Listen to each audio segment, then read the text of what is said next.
जय मालिका दी, जय मालिका दी, जय मालिका दी। उस दो जहान दे पालनहार दा नाम लैके जो सब ते बहुत ही रहमतां और बख्शिशां करने वाला है। सो अज ये मौसम नूं देखदियां होया, क्योंकि इदां दे मौसम च भी जे तुसीं इत्थे बैठे हो तो इहदा मतलब तुहाडे दिल च प्यार है, प्रेम है, तां ही तुसीं बैठे हो। इसलिए अज ये तुहाडा प्रेम देख के असीं संत कबीर जी दे ना एक बाणी दे विच प्रेम दा जिक्र कीता गया है, प्रेम दी गल कीती गई है। अज असीं इस सत्संग की शुरुआत संत कबीर जी के उस शब्द तो ही करांगे जिहदे विच कबीर साहब प्रेम के बारे दस रहे हैं।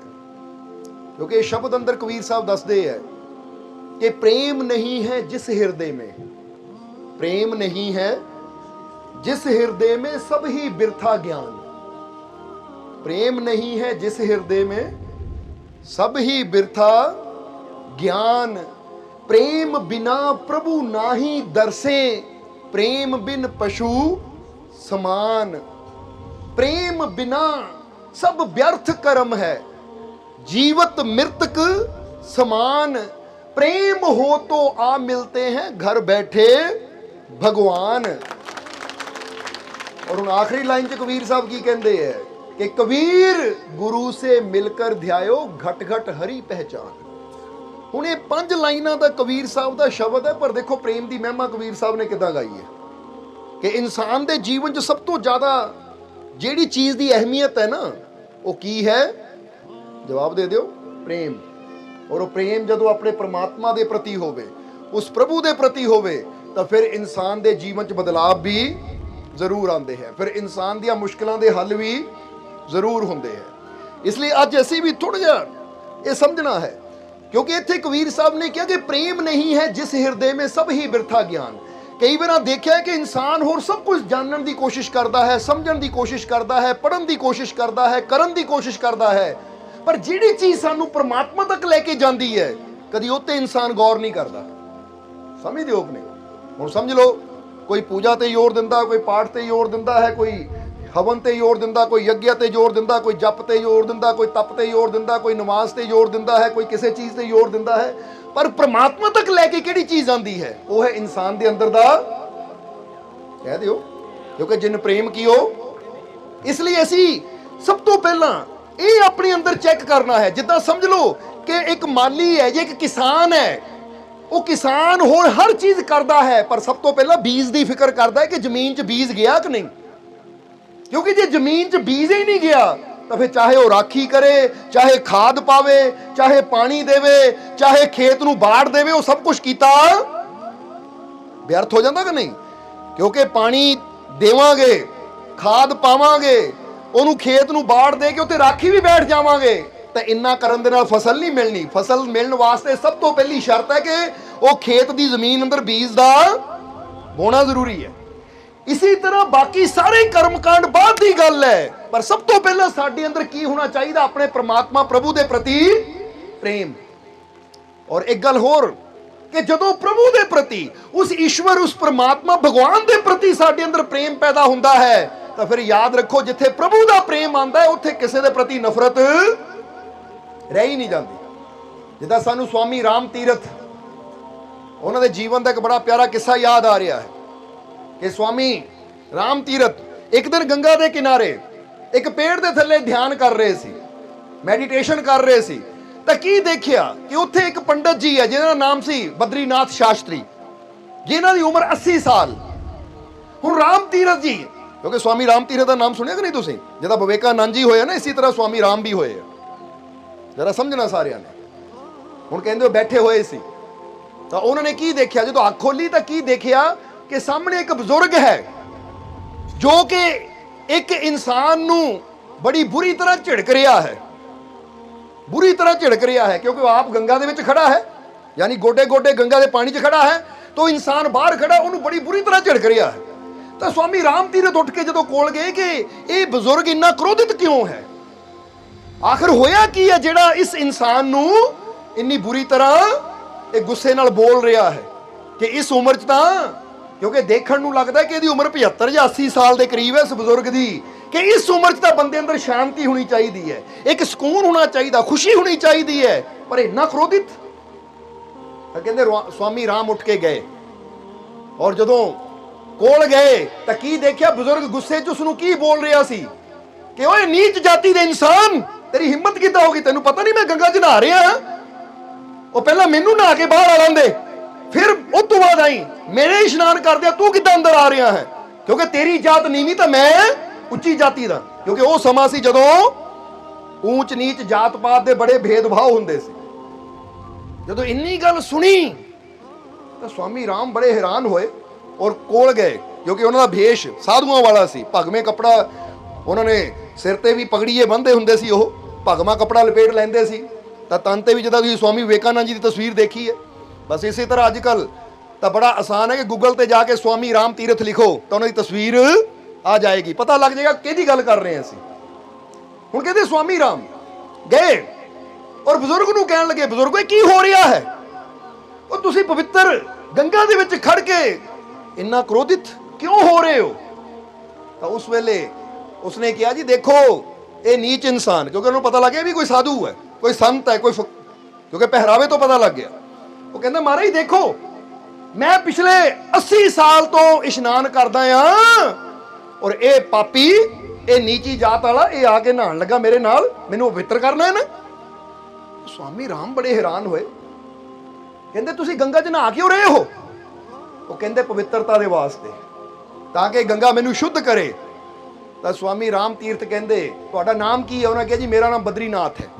वो कहते बद्रीनाथ जी किन्ने साल हो गए तुहानू गंगा च नहांदियां नू। कहते 80 साल मेरी उम्र है और बचपन तो ही मैं गंगा इशनान कर रहा हाँ, क्योंकि मेरा नज़दीक ही घर है। तो स्वामी राम ने कहा बद्रीनाथ जी कोई फायदा नहीं तुहाडा 80 साल तो इस पवित्र नदी च नहाण दा, अगर तुहाडा मन ही पवित्र ना होया, अगर तुहाडी सोच ही पवित्र ना होई, अगर हाले तक भी तुहाडे मन दे अंदरों ऊंच नीच जात पात नफरत दी मैल नहीं गई, तो फिर गंगा च नहाण दा की फायदा। और तुसीं कहंदे इत्थे पवित्र होण वास्ते आया हां। उन्होंने उस आदमी नूं पुछया तैनू किन्ना चिर हो गया गंगा च नहांदियां नूं। कहंदा महाराज मेरी उम्र भी 40 साल दी है और मैं भी बचपन तो ही नहा रहा हाँ। तो स्वामी राम ने कहा बद्रीनाथ जी 40 साल तो गंगा च नहा रहा, तो जे 40 साल नहा के भी पवित्र नहीं होया तो होना कदों नूं है। ਇਹਦਾ मतलब फिर गंगा सानू पवित्र ही नहीं कर रही। और पवित्रता तन दी नहीं हुंदी, पवित्रता कादी हुंदी है, मन दी हुंदी है। समझदे हो कि नहीं। पिछे थोड़े समय पहला शायद तुसी खबर सुनी होवे कि 400 साल पुराना एक कंकाल मिलिया, किते पहाड़ की खुदाई चल रही सी, बाहरली कंट्री की गल है। 400 साल पुराना कंकाल मिलिया। कंकाल समझदे हो ना तुसी, जिहड़ा ढांचा हुंदा हड्डियां दा।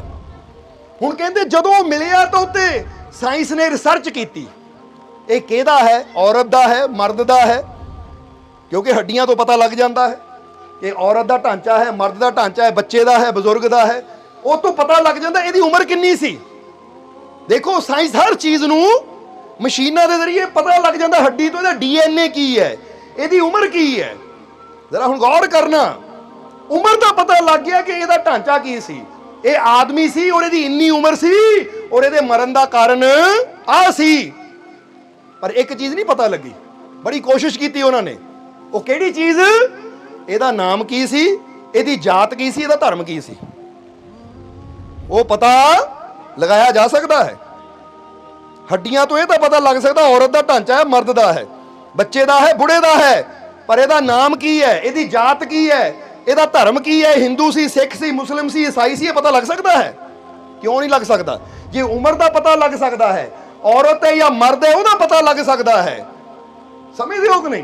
तो फिर ये क्यों नहीं पता लगता कि हिंदू है, मुसलमान है, सिख है या ईसाई है। कारण की है, क्योंकि जिन्ने भी धर्म है ਇਹਦਾ लिंक साडे शरीर नाल नहीं है, ਇਹਦਾ लिंक साडी सोच नाल ही है। इसलिए सोच बदलती है तो बंदा धर्म बदल जाता है। हुणे ही सोच है मैं आ, हुणे ही सोच बदली तो मैं वो हो गया, हुणे ही साडा आ नाम है, हुणे 2 अखबारां 'ਚ कढ़ा दिओ तो नाम बदल जाता कि नहीं। नाम चेंज होंदे देखे असीं, पेपर लो ਉਹਦੇ 'ਚ आ जाता है विज्ञापन नाम की तब्दीली, पंजाबी तो इदा लिखा जाता, इधर पता नहीं किदा लिखते हो, नाम चेंज। और की हुंदा 2 अखबारां 'ਚ कढ़ा दिओ कि सुरिंदर सिंह है तो लो जी ये महिंदर सिंह हो गया। समझदे हो कि नहीं। ਇਹ ਫਲਾਨਾ ਸਿੰਘ ਹੋ ਗਿਆ ਜਾਂ ਫਲਾਨਾ ਕੁਮਾਰ ਹੋ ਗਿਆ।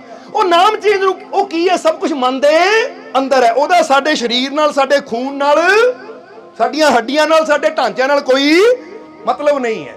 ਇਹਦਾ ਮਤਲਬ ਕੀ ਹੈ ਕਿ ਜਿਹੜੀ ਚੀਜ਼ ਸਿਰਫ ਸਾਡੀ ਸੋਚ ਅੰਦਰ ਹੈ, ਅੱਜ ਅਸੀਂ ਉਹਨੂੰ ਲੈ ਕੇ ਇੰਨੇ ਝਗੜੇ ਪਾ ਕੇ ਬੈਠੇ ਆ, ਇੰਨੀਆਂ ਲੜਾਈਆਂ ਪਾ ਕੇ ਬੈਠੇ ਆ ਕਿ ਇੱਕ ਦੂਜੇ ਨਾਲ ਅਸੀਂ ਰਲ ਮਿਲ ਕੇ ਬੈਠਣਾ ਭੁੱਲ ਗਏ। ਕਿਸੇ ਨੂੰ ਨੀਵਾਂ ਸਮਝਦੇ, ਕਿਸੇ ਨੂੰ ਉੱਚਾ ਸਮਝਦੇ ਆ। ਤਾਂ ਜਦੋਂ ਅਸੀਂ ਇਹ ਜਾਣਨਾ ਸ਼ੁਰੂ ਕਰਤਾ ਕਿ ਸਾਨੂੰ ਸਾਰਿਆਂ ਨੂੰ ਪੈਦਾ ਕਰਨ ਵਾਲੀ ਇੱਕੋ ਹੀ ਸ਼ਕਤੀ ਹੈ, ਉਹ ਪਰਮਾਤਮਾ ਪ੍ਰਭੂ, ਤਾਂ ਸਾਰੇ ਭੇਦਭਾਵ ਹੀ ਖਤਮ ਹੋ ਜਾਣਗੇ। ਇਸ ਕਰਕੇ ਆਪਣੀ ਸੋਚ ਨੂੰ ਬਦਲਣਾ ਹੈ। ਔਰ ਇਹੀ ਗੱਲ ਸਵਾਮੀ ਰਾਮ ਤੀਰਥ ਕਹਿ ਰਹੇ ਹੈ ਕਿ ਅਸਲੀ ਸਫਾਈ ਤਨ ਦੀ ਨਹੀਂ, ਅਸਲੀ ਸਫਾਈ ਤਾਂ ਮਨ ਦੀ ਹੁੰਦੀ ਹੈ। ਜਿੱਦਾਂ ਹੀ ਬੁੱਲੇ ਸ਼ਾਹ ਦਾ ਕਲਾਮ ਕਹੀਦਾ ਨਾ, ਕਿ ਬੁੱਲੇ ਸ਼ਾਹ ਨੇ ਬੜਾ ਪਿਆਰਾ ਕਿਹਾ ਹੈ ਕਿ ਇੱਕ ਦੂਜੇ ਨੂੰ ਸੁੱਟਦਾ ਫਿਰਦਾ, ਕਦੀ ਮਨ ਦਾ ਕੂੜਾ ਸੁੱਟਿਆ ਹੀ ਨਹੀਂ। ਉਹ ਜੋ ਛੱਡ ਜਾਣਾ ਉਹਨੂੰ ਲੁੱਟਦਾ, ਰਹਿਮਤ ਦਾ ਖਜ਼ਾਨਾ ਤੂੰ ਲੁੱਟਿਆ ਹੀ ਨਹੀਂ। ਹੁਣ ਬੁੱਲੇ ਸ਼ਾਹ ਦੇਖੋ ਕਿੰਨੀ ਵੱਡੀ ਗੱਲ ਕਹਿੰਦੇ ਆ। ਉਹ ਕਹਿੰਦੇ ਇੱਕ ਦੂਜੇ ਨੂੰ ਸੁੱਟਣ ਦੀ ਕੋਸ਼ਿਸ਼ ਕਰ ਰਹੇ, ਇਹਨੂੰ ਗਿਰਾਵਾਂ, ਇਹਨੂੰ ਸੁੱਟਾਂ। ਕਿਉਂਕਿ ਹੁੰਦਾ ਕਿ ਨਹੀਂ ਏਦਾਂ? ਜਿੱਦਾਂ ਕੋਈ ਹੱਸ ਰਿਹਾ ਹੈ, ਇਹ ਹੱਸ ਕਿਉਂ ਰਿਹਾ ਹੈ? ਕੋਈ ਇਦਾਂ ਦਾ ਕਰੋ, ਇਹਨੂੰ ਰਵਾਈਏ। ਇਹ ਤਰੱਕੀ ਕਿੱਦਾਂ ਕਰ ਰਿਹਾ, ਕਾਮਯਾਬ ਕਿੱਦਾਂ ਹੋ ਰਿਹਾ ਹੈ, ਇਹਦੇ ਰਸਤੇ 'ਚ ਰੋੜੇ ਖੜੇ ਕਰੀਏ ਤਾਂ ਕਿ ਗਿਰੇ। ਇੱਕ ਦੂਜੇ ਨੂੰ ਸੁੱਟਣ ਦੀ ਬੰਦਾ ਕੋਸ਼ਿਸ਼ ਕਰਦਾ ਹੈ। ਕੋਈ ਅੱਗੇ ਵਧ ਰਿਹਾ ਹੈ ਤਾਂ ਉਹਦੇ ਰਸਤੇ 'ਚ ਰੁਕਾਵਟਾਂ ਖੜੀਆਂ ਕਰਨ ਦੀ ਕੋਸ਼ਿਸ਼ ਕਰਦਾ, ਕਿਸੇ ਤਰ੍ਹਾਂ ਨੂੰ ਅੱਗੇ ਵਧਣ ਤੋਂ ਰੁਕੀਏ। ਹੁਣ ਬੰਦੇ ਨੂੰ ਸੁੱਟਣ ਦੀ ਅਸੀਂ ਕੋਸ਼ਿਸ਼ ਕਰਦੇ ਹਾਂ, ਪਰ ਅਗਰ ਸੁੱਟਣਾ ਹੀ ਹੈ ਕੁਛ ਤਾਂ ਕਿਸੇ ਬੰਦੇ ਨੂੰ ਸੁੱਟੋ ਨਾ, ਬਲਕਿ ਗਿਰੇ ਹੋਏ ਨੂੰ ਉਠਾਓ, ਰੋਂਦੇ ਨੂੰ ਹਸਾਓ।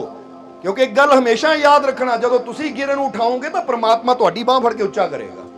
ਜਦੋਂ ਤੁਸੀਂ ਰੋਂਦੇ ਨੂੰ ਹਸਾਓਗੇ ਤਾਂ ਰੱਬ ਤੁਹਾਡੇ ਜੀਵਨ 'ਚ ਖੁਸ਼ੀਆਂ ਭਰ ਦੇਗਾ। ਪਰ ਜੇ ਤੁਹਾਡੀ ਵਜ੍ਹਾ ਨਾਲ ਕੋਈ ਰੋਂਦਾ ਹੈ ਤਾਂ ਜਿਸ ਤਰ੍ਹਾਂ ਕਿਹਾ ਹੈ ਨਾ ਕਿ ਤੁਮ किसी का बुरा ना करना, तुम किसी का बुरा ना करना, तुम्हारा बुरा मैं होने ना दूंगा। तुम किसी का बुरा ना करना, तुम्हारा बुरा मैं होने ना दूंगा। तुम किसी को रोने ना देना, फिर मैं तुमको रोने ना दूंगा। ये ईश्वर कहता है कि तू कभी किसी का बुरा ना करी, फिर मैं बैठा, मैं तेरा बुरा कभी होने नहीं देना। तेरी वजह नाल कोई रोवे ना, फिर मैं गारंटी दिंदा है कि मैं तेनू फिर कभी रोन दूंगा ही नहीं। और जेदी गारंटी ईश्वर भगवान और परमात्मा प्रभु आप लवे तो फिर जरा सोचो, उन्होंने टेंशन, उनको चिंता रहिंदी नहीं है। इसलिए स्वामी राम ने उन्होंने कहा, बद्रीनाथ जी की फायदा 40 साल तो नहा रहे, 80 साल तो तुसी नहा रहे, पर हले मलां दी मैल ना तुहाडे मन दी मैल गई तो ना ये गंगा उन्होंने पवित्र कर पाई 40 साल। नहीं तो होना चाहिए कि एक बार नहा के ही वो तो पवित्र हो गया, तो हुण ऊच नीच जात पात खत्म। ये सिर्फ मन दे भरम है, जरा समझना। वो कहते जात पात सिर्फ मन दियां सोचा है, इन्हां सोचां नूं बदलो, क्योंकि रब नूं पाना है तो रब दे बनाए हर इंसान नाल प्यार करना शुरू करो। रब दे बनाए हर इंसान नाल जदों ही प्यार करांगे तो फिर एक प्रेम ही वो ताकत रखता है कि प्रेम सानू उस मंजिल ते लै जांदा है जिथे परमात्मा आप वसदा है। समझदे हो कि नहीं? ताही तो प्रेम बारे बहुत कुछ लिखिया गया है। प्रेम बारे हर एक गुरु, रहबर, पीर, फकीर, संत, महापुरुष ने गल कीती है।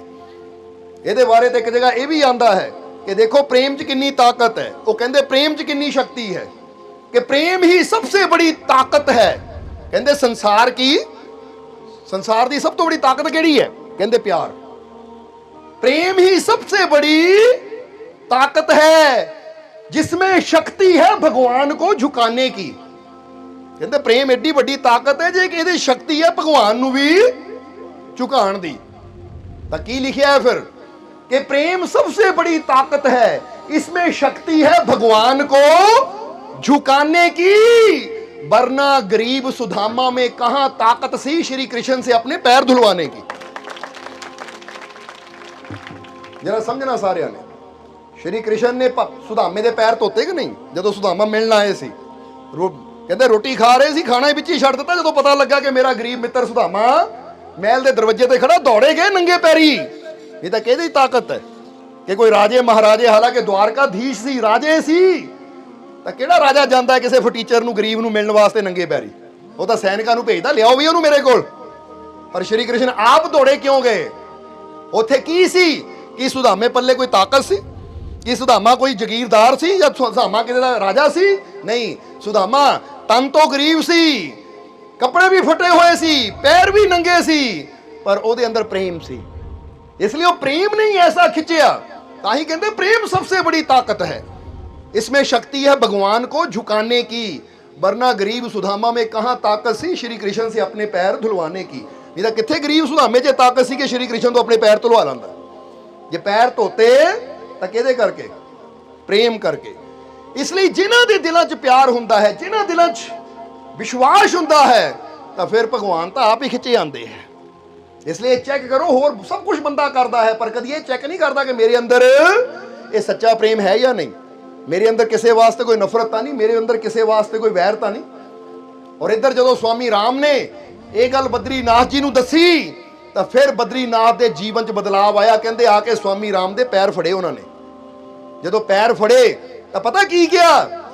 कहते हे स्वामी 80 साल हो गए गंगा च नहांदियां नूं, पर मेरा जीवन नहीं बदलिया, पर तुहाडी एक पल की सोबत ने मेरी जिंदगी बदल के रख दी, मेरी सोच बदल दी। कि हुण पता लगा कि सिर्फ तन नूं रगड़ने नाल ही पुण्य नहीं हुंदा, पुण्य तां उदों हुंदा जदों बंदा मन नूं साफ करदा है।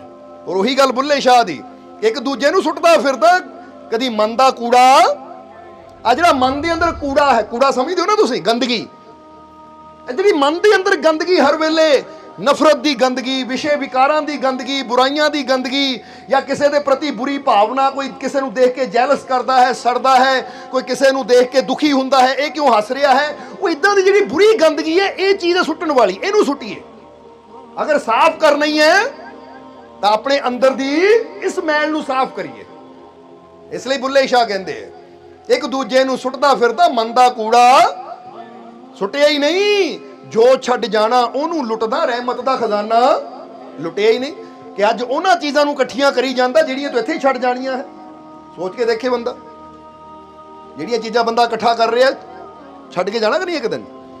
जे तुहानूं थोड़ा जिहा पुछीए, आ शरीर जिहड़ा जिस्म है, जिहदे अंदर बंदा बचपन तो लैके अंत तक रहिंदा है, जदों मौत आंदी है भी इत्थे छुट जांदा है, छुट जांदा है। हुण जरा सोचण वाली गल है। ਹੁਣ ਬੁੱਲੇ ਸ਼ਾਹ ਇਹੀ ਗੱਲ ਦੱਸ ਰਹੇ ਕਿ ਜਿਹੜੀਆਂ ਚੀਜ਼ਾਂ ਨੂੰ ਤੂੰ ਛੱਡ ਜਾਣਾ ਹੈ, ਉਹਨਾਂ ਨੂੰ ਦਿਨ ਰਾਤ ਲੁੱਟਣ 'ਚ ਲੱਗਾ ਹੈ, ਉੱਥੇ ਆਪਣਾ ਜੀਵਨ ਵਿਅਰਥ ਗਵਾ ਰਿਹਾ ਹੈ। ਉਹ ਰਹਿਮਤ ਦੇ ਖਜ਼ਾਨੇ ਨੂੰ ਲੁੱਟ, ਕਿਉਂਕਿ ਜੀਵਨ ਦੇ ਵਿੱਚ ਖੁਸ਼ੀ, ਜੀਵਨ ਦੇ ਵਿੱਚ ਕਾਮਯਾਬੀ, ਜੀਵਨ ਦੇ ਵਿੱਚ ਸਫਲਤਾ, ਜੀਵਨ ਦੇ ਵਿੱਚ ਆਨੰਦ ਉਦੋਂ ਆਣਾ ਹੈ ਜਦੋਂ ਉਹਦੀਆਂ ਰਹਿਮਤਾਂ ਨੂੰ ਲੁੱਟੇਗਾ। ਔਰ ਉਹਦੀ ਰਹਿਮਤ ਲੁੱਟਣ ਵਾਸਤੇ ਸਾਨੂੰ ਆਪਣੇ ਜੀਵਨ 'ਚ ਬਦਲਾਵ ਕੀ ਲਿਆਉਣਾ ਪੈਣਾ ਹੈ। ਜਿੱਦਾਂ ਇੱਕ ਵਾਰ ਨਾ ਸੰਤ ਤੁਲਸੀਦਾਸ ਦੇ ਕੋਲ ਇੱਕ ਪ੍ਰੇਮੀ ਗਿਆ, जाके उन्हें संत तुलसीदास जी ने बेनती की, कहता महाराज उस भगवान तक पहुंचने वास्ते कोई रास्ता दसो कि सानू की करना चाहिए है। तो संत तुलसीदास कहते आजा रास्ता दस दे तैनू कि जब भगवान तक पहुंचना है तो फिर सानू की करना पएगा। संत तुलसीदास ने नाल लिया, चलते चलते कि ना बाग दे कोल आ गए जिथे फुल लगे हुए है। और उस बाग दे विच समा है कि एक माली उस बाग दे विचों टोकरी लैके फुल चुन रहा है। तो उस वेले स्वामी, उस वेले संत तुलसीदास जी ने उन्होंने कहा, कहते भी देख जरा गौर ना देख माली की कर रहा है। उन्हें देखा कि माली सोहने सोहने फुल, अच्छे अच्छे फुल, जिहड़े खिले हुए फुल है वधिया वधिया, उन्होंने चुन के टोकरी च पा रहा। तो जिन्हां फुलों दी पत्तियां मुरझाइयां है, जिहड़े फुल थोड़े जे पत्तियां झड़ गई हैं, उन्होंने कट के एक पासे रखी जा रहा है। तो जिहड़े वधिया है, पूरे खिले हुए है, साफ सुथरे, उन्होंने चक के टोकरी च पा रहा है। हुण जदों इदां होया तो उन्हें कहा महाराज मैं देखा कि माली अच्छे अच्छे फुलों नूं टोकरी च पा रहा है। तो कहते हुण जाके इस माली नूं पुछ, संत तुलसी कहते माली नूं पुछ ये फुलों का करना की है। उन्हें जाके माली नूं पुछया कि महाराज ये फुल तुसीं चुन रहे हो की करना है। वो माली कहता इहदा मैं बनाना है हार, और ये पाना है भगवान दी मूर्ति दे गले विच। समझदे हो कि ये मैं फुल्लां दा हार बना के, माला बना के भगवान दे गल च पानी है। हुण जिस वेले ये गल माली ने कही तो कोल ही संत तुलसीदास खड़े सी। तुलसीदास ने कहा तो ए माली वो जिहड़े फुल सुट्टे है वो क्यों नहीं चुने। वो कहंदा महाराज वो खराब सी, उन्हां अंदर कमियां सी, और जिहदे अंदर कमी होवे, खराब होवे, वो भगवान दे गले दा हार कदी कह दो बन ही नहीं सकता। समझते हो कि नहीं, क्योंकि जिहड़ा फुल ही मुरझाया है उन्होंने तुसीं माला जी थोड़ी परोगे, ਉਹਨੂੰ ਤੁਸੀਂ, ਕਿਉਂਕਿ ਬੰਦੇ ਦੀ ਕੋਸ਼ਿਸ਼ ਹੁੰਦੀ ਹੈ ਜੇ ਭਗਵਾਨ ਦੇ ਗਲ 'ਚ ਪਾਣਾ ਤਾਂ ਅੱਛੇ ਅੱਛੇ ਖਿਲੇ ਹੋਏ ਵਧੀਆ ਵਧੀਆ ਫੁੱਲਾਂ ਦਾ ਹਾਰ ਬਣਾ ਕੇ ਪਾਈਏ। ਹੁਣ ਜਦੋਂ ਇੰਨੀ ਗੱਲ ਕਹੀ ਤਾਂ ਉਸ ਵੇਲੇ ਉਹਨਾਂ ਕਿਹਾ ਮਹਾਰਾਜ ਜਿਹੜੇ ਫੁੱਲ ਖਰਾਬ ਹੈ, ਜਿਹੜੇ ਫੁੱਲ ਝੜ ਚੁੱਕੇ ਹੈ, ਪੱਤੀਆਂ ਝੜ ਚੁੱਕੀਆਂ, ਮੁਰਝਾ ਚੁੱਕੇ ਹੈ, ਉਹਨਾਂ ਦੀ ਮਾਲਾ ਨਹੀਂ ਬਣਾਈ ਜਾ ਸਕਦੀ, ਉਹਨਾਂ ਦਾ ਹਾਰ ਨਹੀਂ ਬਣਦਾ, ਉਹ ਕਦੀ ਭਗਵਾਨ ਦੇ ਗਲੇ 'ਚ ਨਹੀਂ ਪਾਏ ਜਾਂਦੇ। ਭਗਵਾਨ ਦੇ ਗਲੇ 'ਚ ਤਾਂ ਖਿਲੇ ਹੋਏ ਅੱਛੇ ਅੱਛੇ ਫੁੱਲ ਹੀ ਪਾਏ ਜਾਂਦੇ ਹੈ। ਤਾਂ ਸੰਤ ਤੁਲਸੀਦਾਸ ਨੇ ਉਸ ਨੂੰ ਕਿਹਾ, ਸੁਣਿਆ ਕੀ ਕਿਹਾ ਮਾਲੀ ਨੇ, ਚੱਲ ਹੁਣ ਚਲੀਏ। ਉਹ ਕਹਿੰਦਾ ਮਹਾਰਾਜ ਮੇਰੇ ਸਵਾਲ ਦਾ ਜਵਾਬ ਕਹਿੰਦੇ ਹਲੇ ਸਮਝਿਆ ਹੀ ਨਹੀਂ ਤੂੰ, ਆ ਜਵਾਬ ਦੇਣ ਹੀ ਤਾਂ ਤੈਨੂੰ ਇੱਥੇ ਲਿਆਏ ਸੀ। ਉਹ ਕਹਿੰਦਾ ਮਹਾਰਾਜ ਤੁਸੀਂ ਸਮਝਾਇਆ ਨਹੀਂ ਤਾਂ ਮੈਨੂੰ ਕਿੱਦਾਂ ਸਮਝ ਆਏਗੀ, ਪਰ ਤੁਸੀਂ ਤਾਂ ਸਮਝ ਗਏ ਹੋ ਕਿ ਨਹੀਂ ਕਿ ਜੇ ਪਰਮਾਤਮਾ ਦੇ ਗਲ ਤੱਕ ਪਹੁੰਚਣਾ ਹੈ, ਪ੍ਰਭੂ ਤੱਕ ਪਹੁੰਚਣਾ ਹੈ ਤਾਂ ਸਾਨੂੰ ਕੈਸੇ ਬਣਨਾ ਪਏਗਾ। ਹੁਣ ਉਸ ਵੇਲੇ ਸੰਤ ਤੁਲਸੀ ਨੇ ਕਿਹਾ ਦੇਖ ਉਹ ਇਹੀ ਤਾਂ ਤੈਨੂੰ ਸਮਝਾਉਣ ਲਿਆ ਹੈ ਕਿ ਮਾਲੀ ਨੇ ਕੱਲੇ ਕੱਲੇ ਫੁੱਲ ਨੂੰ ਚੁਣਿਆ, ਅੱਛੇ ਫੂਲ ਚੁਣ लिए बने गले का हार। संत तुलसी अपनी वाणी च कहते अच्छे फूल चुन लिए बने गले का हार।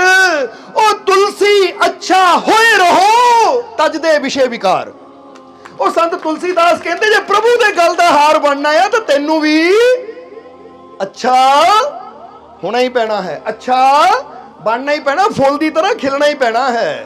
जिदा फुल सब नू महक दिंदा है, फुल किसे वास्ते कोई भेदभाव नहीं रखता दिल दे विच कि इनू महक देनी ते इनू नहीं देनी, इनू खुशबू देनी ते इनू नहीं देनी, इनू अपना रंग दिखाना ते इनू नहीं दिखाना। अज बंदा की करता है, बंदा भेदभाव रखता, आ तो मेरा है, वो दुश्मन है मेरा, इनू तो कोई चीज़ नहीं देनी, मैं इन तो पुछना तक नहीं, देखना तक नहीं। तो यह मतलब हाले फुल दे भी सुभाव तक नहीं पहुंचे असीं, और परमात्मा तक भी किद्दां पहुंचांगे।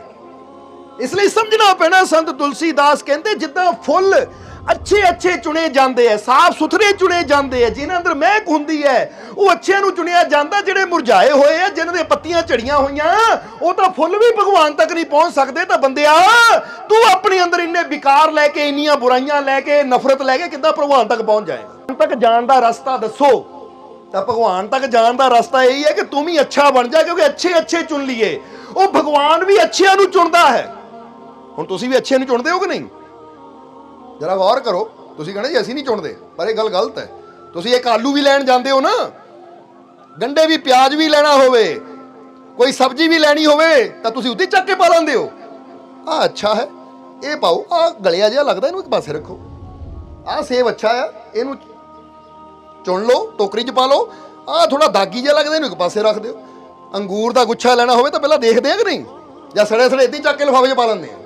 जवाब दिओ थोड़ा जिहा, अच्छी चीज़ लैंदे हो ना, चाहे सब्जी लैनी होवे, चाहे फल फ्रूट लेना होवे, चाहे कपड़ा लेना होवे। कपड़ा भी तुसीं अच्छा लैंदे हो कि नहीं, किते फटिया होवे, धागा निकलिया हो, नहीं आ कपड़ा अच्छा नहीं है भाई, ये तुंदा खराबी है, जे मैं इन्ने मीटर लेना है तो साफ सुथरा लेना है। बंदा हर जगह अच्छी चीज़ लैंदा है, और फिर कहता भगवान मैनू कदों लेगा। तो हुण बंदा तू पापी हो गया अच्छा लभे, तो परमात्मा फिर वो भी देखेगा कि मैं उन्होंने ही गल ना लाना जेड़ा कह दियो अच्छा होएगा। तो हुण अच्छा बनने की जिम्मेवारी किहदी है, फिर जवाब दे दियो। जे सानू कामयाबी चाहिए है तो यदा मतलब फिर कामयाबी मैनू चाहिए, तो करना भी मैनू ही कुछ पेगा कि मैं कामयाब हो सकां। जे मैनू भगवान चाहिए है, उसकी कृपा चाहिए है, वो मंजिल चाहिए है, तो मंजिल तक पहुंचने वास्ते मेहनत भी फिर मैनू ही करनी पैनी है। फिर जे मैं सोचा कि मैनू कुछ ना करना पवे, वो ही करे, तो फिर लै भी उन्हें सब कुछ जाना है। समझते हो कि नहीं। हुण तुसीं कुछ भी काम करना है, फर्ज करो तुसीं गड्डी चलानी सीखनी है, तुसीं कहो भाई मैनू गड्डी नहीं आती, पर मेरी जगह इनू भी नहीं आती, ये सीख लवे। तो हुण जे वो गड्डी सीख लेगा, तुसीं बैठे रहोगे, मेरी जगह तू सीख लै, तो ड्राइवर भी वो ना बन जाना, तुसीं फिर नलैक दे नलैक ही रह जाना है। क्योंकि जिन्हें मेहनत करनी है लै भी सब कुछ उन्हें ही जाना है, फिर सीट पर भी उन्हें ही बैठना है। तो जे असीं मेहनत करने को तैयार नहीं है तो कामयाबी भी कदी सानू नहीं मिलनी। इसलिए इत्थे यही चीज़ असीं समझनी है कि हर जगह अच्छाई का चुनाव हुंदा है। तो याद रखो कि परमात्मा ਉਹਨੂੰ ਹੀ ਆਪਣੇ ਗਲ ਨਾਲ ਲਾਂਦਾ ਜਿਹੜਾ ਆਪਣੇ ਅੰਦਰੋਂ ਵਿਸ਼ੇ ਵਿਕਾਰਾਂ ਨੂੰ, ਬੁਰਾਈਆਂ ਨੂੰ ਕੱਢਦਾ ਚਲਾ ਜਾਂਦਾ। ਤਾਂ ਹੀ ਸੰਤ ਤੁਲਸੀਦਾਸ ਵੀ ਉਹੀ ਗੱਲ ਕਹਿ ਰਹੇ ਜੋ ਬੁੱਲੇ ਸ਼ਾਹ ਕਹਿ ਰਹੇ ਤਾਂ ਹੀ ਕਿਹਾ ਨਾ ਸਾਰੇ ਸੰਤਾਂ ਫਕੀਰਾਂ ਦਾ ਇਸ਼ਾਰਾ ਉਧਰ ਹੀ ਹੁੰਦਾ ਹੈ, ਬਸ ਨਾਮ ਹੀ ਅਲੱਗ-ਅਲੱਗ ਹੈ। ਇੱਥੇ ਤੁਲਸੀਦਾਸ ਦੀ ਬਾਣੀ, ਉੱਥੇ ਬੁੱਲੇ ਸ਼ਾਹ ਦਾ ਕਲਾਮ, ਪਰ ਗੱਲ ਇੱਕੋ ਹੀ ਹੈ, ਮਨ ਦਾ ਕੂੜਾ ਸੁੱਟਿਆ ਹੀ ਨਹੀਂ। ਔਰ ਤੰਤ ਤੁਲਸੀਦਾਸ ਵੀ ਕਹਿੰਦੇ ਹੈ ਤਜਦੇ ਵਿਸ਼ੇ ਵਿਕਾਰ, ਉਹ ਕਹਿੰਦੇ ਮਨ ਦਾ ਕੂੜਾ ਸੁੱਟ ਦੇ, ਉਹ ਕਹਿੰਦੇ ਆਪਣੇ ਅੰਦਰਲੇ ਵਿਸ਼ੇ ਵਿਕਾਰ ਸੁੱਟ ਦੇ, ਕਿਉਂਕਿ ਵਿਸ਼ੇ ਦਾ ਮਤਲਬ ਹੀ ਅੰਦਰਲੀ ਗੰਦਗੀ ਹੈ। ਸਮਝਦੇ ਹੋ ਕਿ ਨਹੀਂ? ਇਸ ਲਈ ਤੁਸੀਂ ਬਣਨਾ ਚਾਹੁੰਦੇ ਹੋ ਨਾ ਭਗਵਾਨ ਦੇ ਗਲੇ ਦਾ ਹਾਰ, ਕਾਮਯਾਬੀ ਦੇ ਗਲੇ ਦਾ ਹਾਰ, ਤਾਂ ਫਿਰ ਅੱਜ ਤੋਂ ਆਪਣੇ ਆਪ ਨੂੰ ਅੱਛਾ ਬਣਾਓ। ਬੈਠ ਕੇ ਬੰਦਾ ਕਹਿੰਦਾ ਮੈਂ ਧਿਆਨ ਕਰਦਾ ਹਾਂ, ਧਿਆਨ ਕੀ ਕਰਦਾ ਹਾਂ? ਰੱਬ ਦਾ ਨਾਮ ਲੈਂਦਾ ਹਾਂ। ਪਰ ਅਸੀਂ ਕਹਾਂਗੇ ਰੱਬ ਦਾ ਨਾਮ ਬਾਅਦ ਚੋਂ ਲਿਓ, ਪਹਿਲਾਂ ਬਹਿ ਕੇ ਧਿਆਨ ਕਰੋ ਕਿ ਮੇਰੇ ਅੰਦਰ ਕਮੀਆਂ ਕਿਹੜੀਆਂ, ਉਹਨਾਂ ਤੇ ਧਿਆਨ ਦੇ ਕੇ ਉਹਨਾਂ ਨੂੰ ਦੂਰ ਕਰਾਂ। ਜਿੱਦਾਂ ਹੁਣ ਸਮਝ ਲਓ ਇੱਕ ਦਾਲ ਬਣਾਣੀ ਹੈ, ਕਿ ਚਾਵਲ ਬਣਾਣੇ ਹੈ, ਬੰਦਾ ਕਹਿੰਦਾ ਦਾਲ ਬਾਅਦ ਚੋਂ ਬਣਾਣੀ ਹੈ, ਪਹਿਲਾਂ ਇਹਦੀ ਸਫਾਈ ਕਰ ਲਵਾਂ, ਜਿਹੜੀ ਇਹਦੇ ਅੰਦਰ ਕੰਕਰ ਪੱਥਰ ਹੈ ਪਹਿਲਾਂ ਇਹਨੂੰ ਸਾਫ਼ ਕਰਾਂ, ਕਿਉਂਕਿ ਸਾਫ਼ ਹੀ ਨਾ ਕੀਤਾ ਬਣ ਵੀ ਗਈ ਤਾਂ ਖਾਣ ਦੇ ਲਾਇਕ ਰਹੇਗੀ। ਹੁਣ ਤੁਹਾਡੇ ਅੰਦਰ ਬੁਰਾਈ ਹੈ ਪਰ ਤੁਸੀਂ ਸਿਮਰਨ ਕਰ ਰਹੇ ਹੋ, ਓਏ ਕਰੀ ਜਾਓ ਸਿਮਰਨ, 10 ਸਾਲ 20 ਸਾਲ 50 ਸਾਲ, ਰੱਬ ਮਿਲੇਗਾ ਹੀ ਨਹੀਂ, ਕਿਉਂਕਿ ਰੱਬ ਨੇ ਕਹਿਣਾ ਪਹਿਲਾਂ ਮੇਰੇ ਲਾਇਕ ਤਾਂ ਬਣ, ਫੇਰ ਹੀ ਮੈਂ ਆਵਾਂ। ਔਰ ਮੇਰੇ ਲਾਇਕ ਤੂੰ ਉਦੋਂ ਬਣੇਗਾ ਜਦੋਂ ਤੇਰਾ ਦਿਲ ਕਹਿ ਦਿਓ। ਤਾਂ ਹੀ ਕਹਿੰਦੇ ਕਰ ਲੈ ਦਿਲ ਦੀ ਸਫਾਈ, ਜੇ ਦੀਦਾਰ ਚਾਹੀਦਾ ਤੂੰ ਜਹਾਨ ਤੋਂ ਕੀ ਲੈਣਾ, ਤੈਨੂੰ ਯਾਰ ਚਾਹੀਦਾ। ਇਹ ਨਾ ਦੇਖ ਦੁਨੀਆ ਕਿੱਦਾਂ ਖੁਸ਼ ਹੋਏਗੀ, ਉਹ ਜੇ ਮੈਨੂੰ ਰੱਬ ਚਾਹੀਦਾ ਤਾਂ ਮੈਂ ਇਹ ਦੇਖਾਂ ਮੇਰਾ ਰੱਬ ਕਿੱਦਾਂ ਖੁਸ਼ ਹੋਏਗਾ, ਕਿਉਂਕਿ ਜਿਹਦੀ ਖੁਸ਼ੀ ਦੀ ਫਿਕਰ ਕਰਾਂਗੇ ਨਾ ਖੁਸ਼ ਵੀ ਉਹਨਾਂ ਹੀ ਹੋਣਾ ਹੈ। ਦੁਨੀਆ ਨੂੰ ਖੁਸ਼ ਕਰਾਂਗੇ ਤਾਂ ਰੱਬ ਨਹੀਂ ਮਿਲੇਗਾ, ਪਰ ਜੇ ਰੱਬ ਨੂੰ ਖੁਸ਼ ਕਰਾਂਗੇ ਤਾਂ ਫਿਰ ਹੀ ਉਹਨਾਂ ਮਿਲਣਾ ਹੈ, ਕਿਉਂਕਿ ਉਹਦੀ ਖੁਸ਼ੀ ਦੀ ਫਿਕਰ ਹੈ। ਹੁਣ ਫਰਜ਼ ਕਰੋ ਇੱਕ ਪਾਸੇ ਬੰਦਾ ਕਹਿੰਦਾ ਮੇਰਾ ਮਾਮਾ ਹੈ, ਇੱਕ ਪਾਸੇ ਚਾਚਾ ਹੈ, ਜੇ ਚਾਚੇ ਦੀ ਖੁਸ਼ੀ ਦੀ ਫਿਕਰ ਕੀਤੀ ਤਾਂ ਫਿਰ ਚਾਚੇ ਨੇ ਖੁਸ਼ ਹੋਣਾ ਹੈ, ਕਿਉਂਕਿ ਚਾਚੇ ਨੇ ਕਹਿਣਾ ਨਾ ਮੇਰੀ ਖੁਸ਼ੀ ਦੀ ਫਿਕਰ ਕੀਤੀ ਹੈ। ਮਾਮੇ ਦੀ ਖੁਸ਼ੀ ਦੀ ਫਿਕਰ ਕੀਤੀ ਫਿਰ ਕਿਹਨਾਂ ਖੁਸ਼ ਹੋਣਾ ਹੈ, ਚਾਚਾ ਕਿ ਮਾਮਾ? ਇੱਦਾਂ ਇੱਕ ਪਾਸੇ ਦੁਨੀਆ ਤੇ ਇੱਕ ਪਾਸੇ ਰੱਬ ਹੈ। ਹੁਣ ਤੁਸੀਂ ਕਿਹਦੀ ਖੁਸ਼ੀ ਦੀ ਫਿਕਰ ਕਰਨੀ, ਉਹ ਨਹੀਂ ਖੁਸ਼ ਹੋ ਜਾਣਾ ਹੈ। ਕਈ ਵਾਰ ਬੰਦਾ ਦੁਨੀਆ ਨੂੰ ਖੁਸ਼ ਕਿੱਦਾਂ ਕਰਦਾ ਹੈ, ਯਾਰ ਲਾਲਾ ਪੈਗ ਇਹ ਕੀ ਹੈ, ਬੰਦਾ ਉੱਥੇ ਇਹ ਨਹੀਂ ਦੇਖਦਾ ਕਿ ਇਹ ਕੰਮ ਕਰਨ ਨਾ ਇਹ ਤਾਂ ਖੁਸ਼ ਹੋ ਜਾਏਗਾ ਪਰ ਮੇਰਾ ਰੱਬ ਨਾਰਾਜ਼ ਹੋ ਜਾਏਗਾ। ਪਰ ਜਿਹੜਾ ਸਮਝਦਾਰ ਹੋਏਗਾ ਉਹ ਕਹੇਗਾ ਭਾਈ ਤੂੰ ਨਾਰਾਜ਼ ਹੁੰਦਾ ਹੋ ਜਾਵੇਂ ਪਰ ਮੈਂ ਆਪਣੇ ਰੱਬ ਨੂੰ ਨਾਰਾਜ਼ ਨਹੀਂ ਕਰਨਾ, ਕਿਉਂਕਿ ਸਾਰੀਆਂ ਦਾਤਾਂ ਦਾ ਮਾਲਿਕ ਤਾਂ ਉਹੀ ਹੈ, ਔਰ ਜੇ ਦਾਤਾ ਮੇਰੇ ਨਾਲ ਹੈ ਤਾਂ ਮੈਨੂੰ ਕਮੀ ਕੋਈ ਦਾਤਾਂ ਦੀ ਆ ਹੀ ਨਹੀਂ ਸਕਦੀ। ਇਸ ਲਈ ਬੰਦਾ ਜਿਹੜਾ ਸਮਝਦਾਰ ਹੁੰਦਾ ਉਸ ਰਸਤੇ ਚੱਲਦਾ ਜਿਸ ਰਸਤੇ ਉਹ ਭਗਵਾਨ ਖੁਸ਼ ਹੋਵੇ। ਇਸ ਲਈ ਆਪਣੇ ਅੰਦਰਲੇ ਕੂੜੇ ਨੂੰ ਸਾਫ਼ ਕਰਨਾ ਹੈ। ਤਾਂ ਹੀ ਤਾਂ ਬੁੱਲੇ ਸ਼ਾਹ ਨੇ ਇੱਕ ਜਗ੍ਹਾ ਹੋਰ ਕਿਹਾ, ਬੁੱਲੇ ਸ਼ਾਹ ਰੱਬ ਕਿਹਨਾਂ ਨੂੰ ਮਿਲਦਾ? ਸਾਫ਼ ਦਿਲਾਂ ਵਾਲੇ ਸੱਚਿਆਂ ਨੂੰ। ਉਹ ਕਹਿੰਦੇ ਜਿਨ੍ਹਾਂ ਦੀ ਨੀਅਤ ਸਾਫ਼ ਹੈ, ਜਿਹਨਾਂ ਦਾ ਦਿਲ ਸਾਫ਼ ਹੈ, ਰੱਬ ਉਹਨਾਂ ਨੂੰ ਮਿਲਦਾ। ਇਸ ਲਈ ਧਿਆਨ ਦਾ ਮਤਲਬ ਇਹੀ ਨਹੀਂ ਹੈ ਜਿੱਦਾਂ ਤੁਸੀਂ ਫਿਰ ਕਵਾਂਗੇ, ਬੰਦਾ ਕਹਿੰਦਾ ਧਿਆਨ ਨਾਲ ਦਾਲ ਸਾਫ਼ ਕਰੀ, ਆ ਧਿਆਨ ਨਾਲ ਕਣਕ ਸਾਫ਼ ਕਰੀ, ਧਿਆਨ ਨਾਲ ਚਾਵਲ ਸਾਫ਼ ਕਰੀ। ਇਹਦਾ ਮਤਲਬ ਕੀ ਹੈ? ਧਿਆਨ ਨਾਲ ਮਤਲਬ ਹੈ ਕੋਈ ਚੀਜ਼ ਗੰਦਗੀ ਰਹਿ ਨਾ ਜਾਵੇ। ਹੁਣ ਜਦੋਂ ਸਾਨੂੰ ਧਿਆਨ ਕਰਨ ਨੂੰ ਕਿਹਾ ਜਾਂਦਾ ਨਾ ਬੰਦੇ ਨੂੰ ਕਿ ਧਿਆਨ ਕਰ, ਤੇ ਇਹਦਾ ਮਤਲਬ ਧਿਆਨ ਨਾਲ ਆਪਣੇ ਅੰਦਰ ਦੀ ਸਫਾਈ ਕਰੀ ਕਿ ਤੇਰੇ ਅੰਦਰ ਕੋਈ ਮੈਲ, ਕੋਈ ਨਫ਼ਰਤ, ਕੋਈ ਵੈਰ ਵਿਰੋਧਤਾ ਰਹਿ ਨਾ ਜਾਵੇ, ਕਿਉਂਕਿ ਇੱਕ ਵੀ ਬੁਰਾਈ ਤੇਰੇ ਅੰਦਰ ਰਹਿ ਗਈ ਤਾਂ ਤੂੰ ਪ੍ਰਮਾਤਮਾ ਤੱਕ ਕਦੀ ਪਹੁੰਚ ਪਾਏਗਾ ਹੀ ਨਹੀਂ।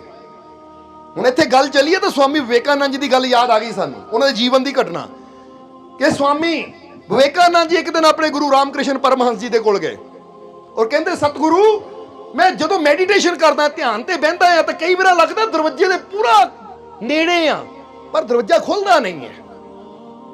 ਦਰਵਾਜ਼ੇ ਦੇ ਮੈਂ ਬਹੁਤ ਫੀਲ ਹੁੰਦਾ, ਮੈਨੂੰ ਮਹਿਸੂਸ ਹੁੰਦਾ ਹੈ ਬੈਠੇ ਨੂੰ ਕਿ ਦਰਵਾਜ਼ੇ ਦੇ ਮੈਂ ਬਿਲਕੁਲ ਸਾਹਮਣੇ ਆ ਪਰ ਦਰਵਾਜ਼ਾ ਨਹੀਂ ਖੁੱਲਦਾ। ਪਤਾ ਨਹੀਂ ਉਹ ਕਿਹੜੀ ਕੁੰਡੀ ਅੜੀ ਹੋਈ ਹੈ ਜਿਹੜੀ ਦਰਵਾਜ਼ਾ, ਜਿੱਦਾਂ ਬੰਦਾ ਕਹਿੰਦਾ ਕੁੰਡੀ ਪਤਾ ਨਹੀਂ ਕਿਹੜੀ ਫਸੀ ਹੋਈ ਹੈ, ਦਰਵਾਜ਼ਾ ਖੁੱਲਦਾ ਹੀ ਨਹੀਂ ਹੈ। ਕਿ ਮਹਾਰਾਜ ਦੇਖੋ, ਤਾਂ ਉਸ ਵੇਲੇ ਸਵਾਮੀ ਰਾਮਕ੍ਰਿਸ਼ਨ ਜੀ ਨੇ ਵਿਵੇਕਾਨੰਦ ਜੀ ਦੇ ਸਿਰ ਤੇ ਹੱਥ ਰੱਖਿਆ, ਥੋੜੀ ਦੇਰ ਬਾਅਦ ਅੱਖਾਂ ਖੋਲੀਆਂ, ਕਹਿੰਦੇ ਵਿਵੇਕਾਨੰਦ ਫਿਕਰ ਨਾ ਕਰ, ਪਤਾ ਲੱਗ ਗਿਆ ਕੁੰਡੀ ਕਿੱਥੇ ਫਸੀ ਹੈ। ਹੁਣ ਦੇਖੋ ਫਿਰ ਇਹ ਗੱਲ ਸਾਰਿਆਂ ਵਾਸਤੇ ਬੜੀ ਜ਼ਰੂਰੀ ਹੈ। ਉਸ ਲਈ ਉਹਨਾਂ ਕਿਹਾ ਮਹਾਰਾਜ ਕਿੱਥੇ ਹੈ, ਕੱਢੋ ਇਹਨੂੰ। ਉਹ ਕਹਿੰਦੇ ਕੁੰਡੀ ਵੀ ਕੱਢ ਦੇਵਾਂਗੇ, ਪਹਿਲਾਂ ਇਦਾਂ ਕਰ ਸਾਨੂੰ ਇਹ ਦੱਸ ਕਿ ਤੇਰੇ ਦਿਲ 'ਚ ਨਾ ਇੱਕ ਨਫ਼ਰਤ ਜਿਹੀ ਨਜ਼ਰ ਆ ਰਹੀ ਹੈ, ਤੇਰਾ ਕੋਈ ਮਿੱਤਰ ਹੈ, ਤੇਰਾ ਕੋਈ ਸ਼ਤਰੂ ਹੈ? ਉਹ ਕਹਿੰਦਾ ਜੀ ਹਾਂ, ਬਚਪਨ ਦਾ ਇੱਕ ਆਦਮੀ ਹੈ ਜਿੰਨਾ ਹਾਲੇ ਤੱਕ ਅੰਦਰ ਨਫ਼ਰਤ ਹੈ। ਕਹਿੰਦੇ ਜਾ ਫਿਰ ਪਹਿਲਾਂ ਜਾ ਕੇ ਨਾ ਉਹਨੂੰ ਗਲ ਨਾਲ ਲਾ ਕੇ ਆ, ਔਰ ਹੋ ਸਕੇ ਤਾਂ ਉਹ ਕੋਲ ਬਹਿ ਕੇ ਚਾਹ ਦਾ ਕੱਪ ਪੀ ਕੇ ਆ। ਉਹ ਕਹਿੰਦਾ ਮਾਰੇ ਮੈਂ ਤੁਹਾਨੂੰ ਭਗਵਾਨ ਬਾਰੇ ਪੁੱਛ ਰਿਹਾ ਕਿ ਦਰਵਾਜ਼ਾ ਖੁੱਲੇ ਕੁੰਡੀ ਫਸੀ ਹੋਈ ਹੈ, ਤੁਸੀਂ ਮੈਨੂੰ ਉਹ ਸ਼ਤਰੂ ਦੇ ਘਰ ਭੇਜੀ ਜਾਂਦੇ ਹੋ, ਉਹ ਦੁਸ਼ਮਣ ਦੇ ਕੋਲ ਭੇਜੀ ਜਾਂਦੇ ਹੋ। ਸਵਾਮੀ ਰਾਮਕ੍ਰਿਸ਼ਨ ਕਹਿੰਦੇ ਜਾ ਕੇ ਆ, ਜੋ ਕਿਹਾ ਨਾ ਹੁਣ ਜਾ ਤਾਂ ਫਿਰ ਆਪਣਾ, ਕਿਉਂਕਿ ਉਹਨਾਂ ਦੇ ਮਨ 'ਚ ਕੀ ਸੀ, ਉਹਦੇ ਘਰ ਮੈਂ ਕਿਉਂ ਜਾਵਾਂ, ਉਹ ਮੇਰਾ ਦੁਸ਼ਮਣ ਹੈ, ਮੈਂ ਨਫ਼ਰਤ ਕਰਦਾ। ਉਹ ਕਹਿੰਦੇ ਜਾ ਤਾਂ ਆਪਣੀ ਨਫ਼ਰਤ ਬਚਾ ਲਾ ਜਾਂ ਗੁਰੂ ਦਾ ਪਿਆਰ ਬਚਾ ਲਾ। ਫਿਰ ਹੁਕਮ ਨਹੀਂ ਮੰਨਿਆ ਤਾਂ ਫਿਰ ਗੁਰੂ ਨਾਰਾਜ਼ ਹੋ ਜਾਏਗਾ। ਹੁਣ ਤੂੰ ਦੇਖ ਲੈ, ਤੂੰ ਆਪਣੀ ਹੰਕਾਰ ਨੂੰ ਬਚਾਉਣਾ ਹੈ, ਤ੍ਰਿਪਤੀ ਦੇਣੀ, ਜਾਂ ਸਾਡਾ ਹੁਕਮ ਮੰਨਣਾ ਹੈ? ਕਿਉਂਕਿ ਹੰਕਾਰ ਕਹਿੰਦਾ ਮੈਂ ਨਹੀਂ ਉਹਦੇ ਘਰ ਜਾਣਾ, ਪਰ ਗੁਰੂ ਕਹਿੰਦਾ ਜਾਣਾ ਪੈਣਾ ਹੈ। ਤਾਂ ਹੀ ਤਾਂ ਕਹਿੰਦੇ ਗੁਰੂ ਉਹ ਹੈ ਜੋ ਸਾਡੇ ਹੰਕਾਰ ਨੂੰ ਗਿਰਾਣ ਦਾ ਕੰਮ ਕਰਦਾ ਹੈ। ਤਾਂ ਹੁਣ ਵਿਵੇਕਾਨੰਦ ਜੀ ਗੁਰੂ ਨੂੰ ਤਾਂ ਨਾਰਾਜ਼ ਕਰ ਨਹੀਂ ਸਕਦੇ ਸੀ, ਇਸ ਲਈ ਉੱਠ ਕੇ ਤੁਰ ਪਏ, ਗਏ ਆਪਣੇ ਉਸ ਦੇ ਘਰ ਗਏ ਜਿਹਦੇ ਨਾਲ ਨਫ਼ਰਤ ਸੀ, ਜਿਹਨੂੰ ਦੇਖਣਾ ਹੀ ਪਸੰਦ ਨਹੀਂ ਕਰਦੇ ਸੀ। ਜਦੋਂ ਦਰਵਾਜ਼ਾ ਖੜਕਾਇਆ ਉਹਨਾਂ ਨੇ ਕੁਦਰਤੀ ਅੱਗੇ ਉਹ ਦਰਵਾਜ਼ਾ ਵੀ ਉਸੇ ਆਦਮੀ ਨੇ ਖੋਲਿਆ। ਜਦੋਂ ਆਮਣੇ ਸਾਹਮਣੇ ਹੋਏ ਤਾਂ ਦੋਨੇ ਇੱਕ ਦੂਜੇ ਨੂੰ ਇਦਾਂ ਸੀ ਕਿ ਨਾ ਮੈਂ ਇਹਨੂੰ ਦੇਖਣਾ ਨਾ ਇਹ ਮੈਨੂੰ ਦੇਖੇ। ਉਹ ਹੈਰਾਨ ਹੋ ਗਿਆ ਕਿ ਅੱਜ ਇਹ ਮੇਰੇ ਘਰ ਕਿਦਾਂ। ਤਾਂ ਗੁਰੂ ਨੇ ਕਿਹਾ ਸੀ ਜਾ ਕੇ ਮਾਫੀ ਮੰਗ ਲੈ, ਔਰ ਜਾ ਕੇ ਵਿਵੇਕਾਨੰਦ ਜੀ ਨੇ ਹੱਥ ਜੋੜੇ ਕਿ ਭਾਈ ਮੇਰੇ ਤੋਂ ਜੋ ਪਿੱਛੇ ਹੋ ਗਿਆ ਮੈਂ ਮਾਫੀ ਮੰਗਣ ਆਇਆ। ਹੁਣ ਦੇਖਿਆ ਕਿ ਇਹ ਐਡੇ ਵੱਡੇ ਸਵਾਮੀ, ਕੱਪੜੇ ਵੀ ਭਗਵੇਂ ਪਾਏ, ਇਹ ਮੇਰੇ ਕੋਲ ਮਾਫੀ ਮੰਗ ਰਹੇ, ਤਾਂ ਕਿ ਉਹਨੂੰ ਵੀ ਸ਼ਰਮ ਆਈ ਕਿ ਹੁਣ ਮੈਂ ਮੇਰੇ ਘਰ ਆਪ ਚੱਲ ਕੇ ਆਏ ਔਰ ਆ ਕੇ ਹੱਥ ਜੋੜਿਆ। ਤਾਂ ਉਹਨਾਂ ਵੀ ਹੱਥ ਜੋੜ ਕੇ ਕਿਹਾ ਆਹ ਵਿਵੇਕਾਨੰਦ ਜੀ ਜੇ ਹੱਥ ਜੋੜ ਹੀ ਲਏ ਹੈ ਤਾਂ ਫਿਰ ਮੈਂ ਵੀ ਹੱਥ ਜੋੜਦਾ, ਮੇਰੇ ਤੋਂ ਵੀ ਬਹੁਤ ਭੁੱਲਾਂ ਹੋਈਆਂ ਹੈ, ਮੈਨੂੰ ਵੀ ਮਾਫ ਕਰੋ, ਚਲੋ ਹੁਣ ਛੱਡੀਆਂ ਪਿਛਲੀਆਂ ਗੱਲਾਂ, ਕਹਿ ਕੇ ਇੱਕ ਦੂਜੇ ਨੂੰ ਗੱਲ ਨਾਲ ਲਾ ਲਿਆ। ਗੱਲ ਨਾਲ ਲਾਇਆ ਤਾਂ ਸਵਾਮੀ ਵਿਵੇਕਾਨੰਦ ਜੀ ਕਹਿੰਦੇ ਗੁਰੂ ਨੇ ਕਿਹਾ ਸੀ ਚਾਹ ਦਾ ਕੱਪ ਪੀਣਾ ਆ, ਸਮਝਦੇ ਹੋ ਕਿ ਨਹੀਂ? ਉਹ ਕਹਿੰਦਾ ਮਹਾਰਾਜ ਚਾਹ ਕੀ, ਆਓ ਖਾਣਾ ਹੀ ਖਾਂਦੇ ਆ। ਬੈਠੇ ਚਾਹ ਪਾਣੀ ਪੀਤਾ, ਇੱਕ ਅੱਧੀ ਰੋਟੀ ਜੋ ਖਾਣੀ ਸੀ ਖਾਧੀ, ਹੱਸ ਕੇ ਗੱਲਾਂ ਕੀਤੀਆਂ। ਜਦੋਂ ਵਿਵੇਕਾਨੰਦ ਜੀ ਵਾਪਸ ਆਏ ਤਾਂ ਮਨ ਬੜਾ ਹਲਕਾ ਹੈ। ਕਹਿੰਦੇ ਚੰਗਾ ਹੋ ਗਿਆ ਗੁਰੂ ਨੇ ਭੇਜਿਆ, ਕਿਉਂਕਿ ਇੱਕ ਬੋਝ ਜਿਹਾ ਸੀ। ਔਰ ਯਾਦ ਰੱਖੋ ਜਦੋਂ ਤੁਸੀਂ ਕਿਸੇ ਨਾਲ ਨਫ਼ਰਤ ਕਰਦੇ ਹੋ ਨਾ ਤਾਂ ਇੱਕ ਬੋਝ ਹੁੰਦਾ ਹੈ ਅੰਦਰ। ਇਹ ਪੱਥਰ ਹੈ ਨਫ਼ਰਤ, ਇਹ ਕ੍ਰੋਧ ਇੱਕ ਪੱਥਰ ਦੀ ਤਰ੍ਹਾਂ ਹੈ। ਔਰ ਜੇ ਤੁਸੀਂ ਉਚਾਈ ਤੇ ਪਹੁੰਚਣਾ ਹੈ ਨਾ ਤਾਂ ਜਿੰਨੀ ਜਲਦੀ ਹੋ ਸਕੇ ਸਾਰੇ ਪੱਥਰਾਂ ਦਾ ਭਾਰ ਉਤਾਰ ਦਿਓ ਤਾਂ ਕਿ ਤੁਸੀਂ ਕਾਮਯਾਬੀ ਤੱਕ ਪਹੁੰਚ ਸਕੋ। ਕਿਉਂਕਿ ਜਿੰਨੀ ਜ਼ਿਆਦਾ ਉਚਾਈ ਤੇ ਜਾਣਾ ਉਨਾ ਹਲਕਾ ਹੋਣਾ ਹੀ ਪੈਣਾ ਹੈ। ਜਿੰਨਾ ਭਾਰ ਰੱਖਾਂਗੇ ਉਨਾ ਜਲਦੀ ਡੁੱਬ ਜਾਵਾਂਗੇ, ਉਨਾ ਜਲਦੀ ਗਿਰ ਜਾਵਾਂਗੇ, ਥੱਕ ਜਾਵਾਂਗੇ, ਫਿਰ ਉਚਾਈ ਤੱਕ ਤਾਂ ਪਹੁੰਚ ਪਾਵਾਂਗੇ ਨਹੀਂ ਅਸੀਂ। ਸੋ ਮਨ ਹਲਕਾ ਹੋ ਗਿਆ। ਨਹੀਂ ਤਾਂ ਕਦੀ ਤੁਸੀਂ ਵੀ ਦੇਖਣਾ ਕਿਸੇ ਨੂੰ ਮਾਫ ਕਰਕੇ ਦੇਖੋ, ਤੁਹਾਨੂੰ ਲੱਗੇਗਾ ਦਿਲ ਦਾ ਬੋਝ ਉਤਰ ਗਿਆ। ਚਾਹੇ ਬੈਠੇ ਬੈਠੇ ਇੱਥੇ ਕਰ ਦਿਓ। ਕਿਸੇ ਨੇ ਬੁਰਾ ਕੀਤਾ ਹੈ, ਕਿਸੇ ਨੇ ਕੋਈ ਤਕਲੀਫ ਦਿੱਤੀ ਹੈ, ਕਿਸੇ ਨੇ ਗਾਲੀ ਦਿੱਤੀ ਹੈ, ਕਿਸੇ ਨੇ ਕਦੀ ਗਲਤ ਬੋਲਿਆ ਹੈ, ਕਿਸੇ ਨੇ ਤੁਹਾਡੇ ਨਾਲ ਮਿਸਬਿਹੇਵ ਕੀਤਾ ਯਾਨੀ ਮਾੜਾ ਸਲੂਕ ਕੀਤਾ, ਤਾਂ ਅੱਜ ਜਾਓ ਰੱਬ ਦੀ ਖਾਤਰ ਮਾਫ ਕੀਤਾ। ਤੁਹਾਡਾ ਮਨ ਸੱਚੀ ਦਿਲੋਂ ਕਰੋ ਮਾਫ ਤੇ ਤੁਹਾਡਾ ਦਿਲ ਹਲਕਾ ਹੋ ਜਾਏਗਾ। ਹੁਣ ਸਵਾਮੀ ਵਿਵੇਕਾਨੰਦ ਜੀ ਬੜੀ ਖੁਸ਼ੀ ਖੁਸ਼ੀ ਗੁਰੂ ਦੇ ਕੋਲ ਗਏ। ਕਹਿੰਦੇ ਸਤਿਗੁਰੂ ਜੋ ਹੁਕਮ ਕੀਤਾ ਸੀ ਮੈਂ ਕਰ ਆਇਆ, ਗਲ ਵੀ ਲਾ ਲਿਆ, ਮਾਫੀ ਵੀ ਮੰਗ ਲਈ, ਚਾਹ ਤੇ ਕੀ ਰੋਟੀ ਵੀ ਖਾ ਆਇਆ, ਹੁਣ ਮੇਰੀ ਇਹ ਕੁੰਡੀ ਖੋਲੋ। ਕਹਿੰਦੇ ਵਿਵੇਕਾਨੰਦ ਸਾਨੂੰ ਖੋਲਣ ਦੀ ਲੋੜ ਨਹੀਂ, ਕੁੰਡੀ ਖੁੱਲ ਚੁੱਕੀ, ਅੱਜ ਬਹਿ ਕੇ ਦੇਖੀ, ਅੱਜ ਬਹਿ ਕੇ ਦੇਖੀ। ਕਹਿੰਦੇ ਅੱਜ ਜਦੋਂ ਸਵਾਮੀ ਵਿਵੇਕਾਨੰਦ ਜੀ ਬੈਠੇ ਤਾਂ ਵਾਕਈ ਦਰਵਾਜ਼ਾ ਖੁੱਲ ਗਿਆ, ਆਨੰਦ ਹੀ ਆਨੰਦ। ਤਾਂ ਫਿਰ ਵਿਵੇਕਾਨੰਦ ਜੀ ਨੂੰ ਪਤਾ ਲੱਗਾ ਕਿ ਮੈਂ ਤਾਂ ਸੋਚਦਾ ਸੀ ਕੁੰਡੀ ਕਿਤੇ ਬਾਹਰ ਹੈ, ਪਰ ਅੱਜ ਪਤਾ ਲੱਗਾ ਕੁੰਡੀ ਤਾਂ ਮੈਂ ਆਪਣੇ ਹੱਥੀਂ ਲਾਈ ਹੋਈ ਸੀ। ਹੁਣ ਵਿਵੇਕਾਨੰਦ ਜੀ ਦੀ ਇੱਕ ਕੁੰਡੀ ਫਸੀ ਹੋਈ ਸੀ ਤਾਂ ਦਰਵਾਜ਼ਾ ਨਹੀਂ ਖੁੱਲਿਆ, ਤਾਂ ਤੁਸੀਂ ਸੋਚੋ ਕਿੰਨੀਆਂ ਕੁੰਡੀਆਂ ਫਸਾਈਆਂ ਹੈ।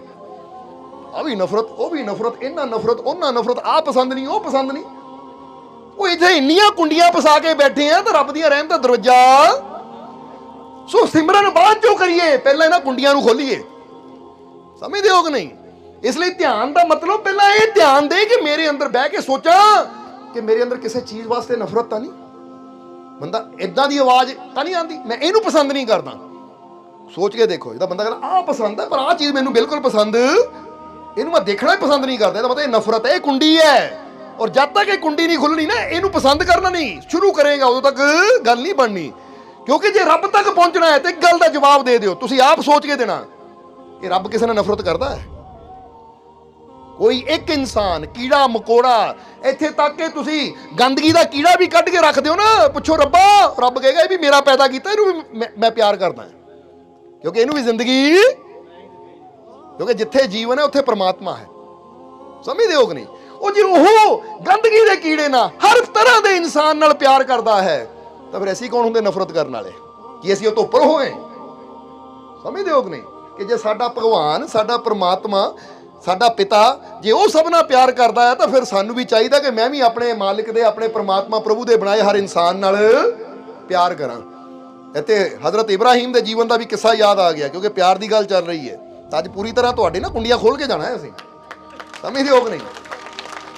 ਖੁਦਾ ਦੇ ਪੈਗੰਬਰ ਸੀ ਹਜ਼ਰਤ ਇਬਰਾਹੀਮ, ਉਹਨਾਂ ਦਾ ਇੱਕ ਨਿਯਮ ਸੀ, ਉਹ ਜਦ ਵੀ ਖਾਣਾ ਖਾਂਦੇ ਸੀ ਤਾਂ ਉਹਨਾਂ ਦਾ ਨਿਯਮ ਸੀ ਕਿਸੇ ਨੂੰ ਭੁੱਖੇ ਨੂੰ ਖਾਣਾ ਖਿਲਾ ਕੇ ਫਿਰ ਉਹ ਆਪ ਖਾਂਦੇ ਸੀ।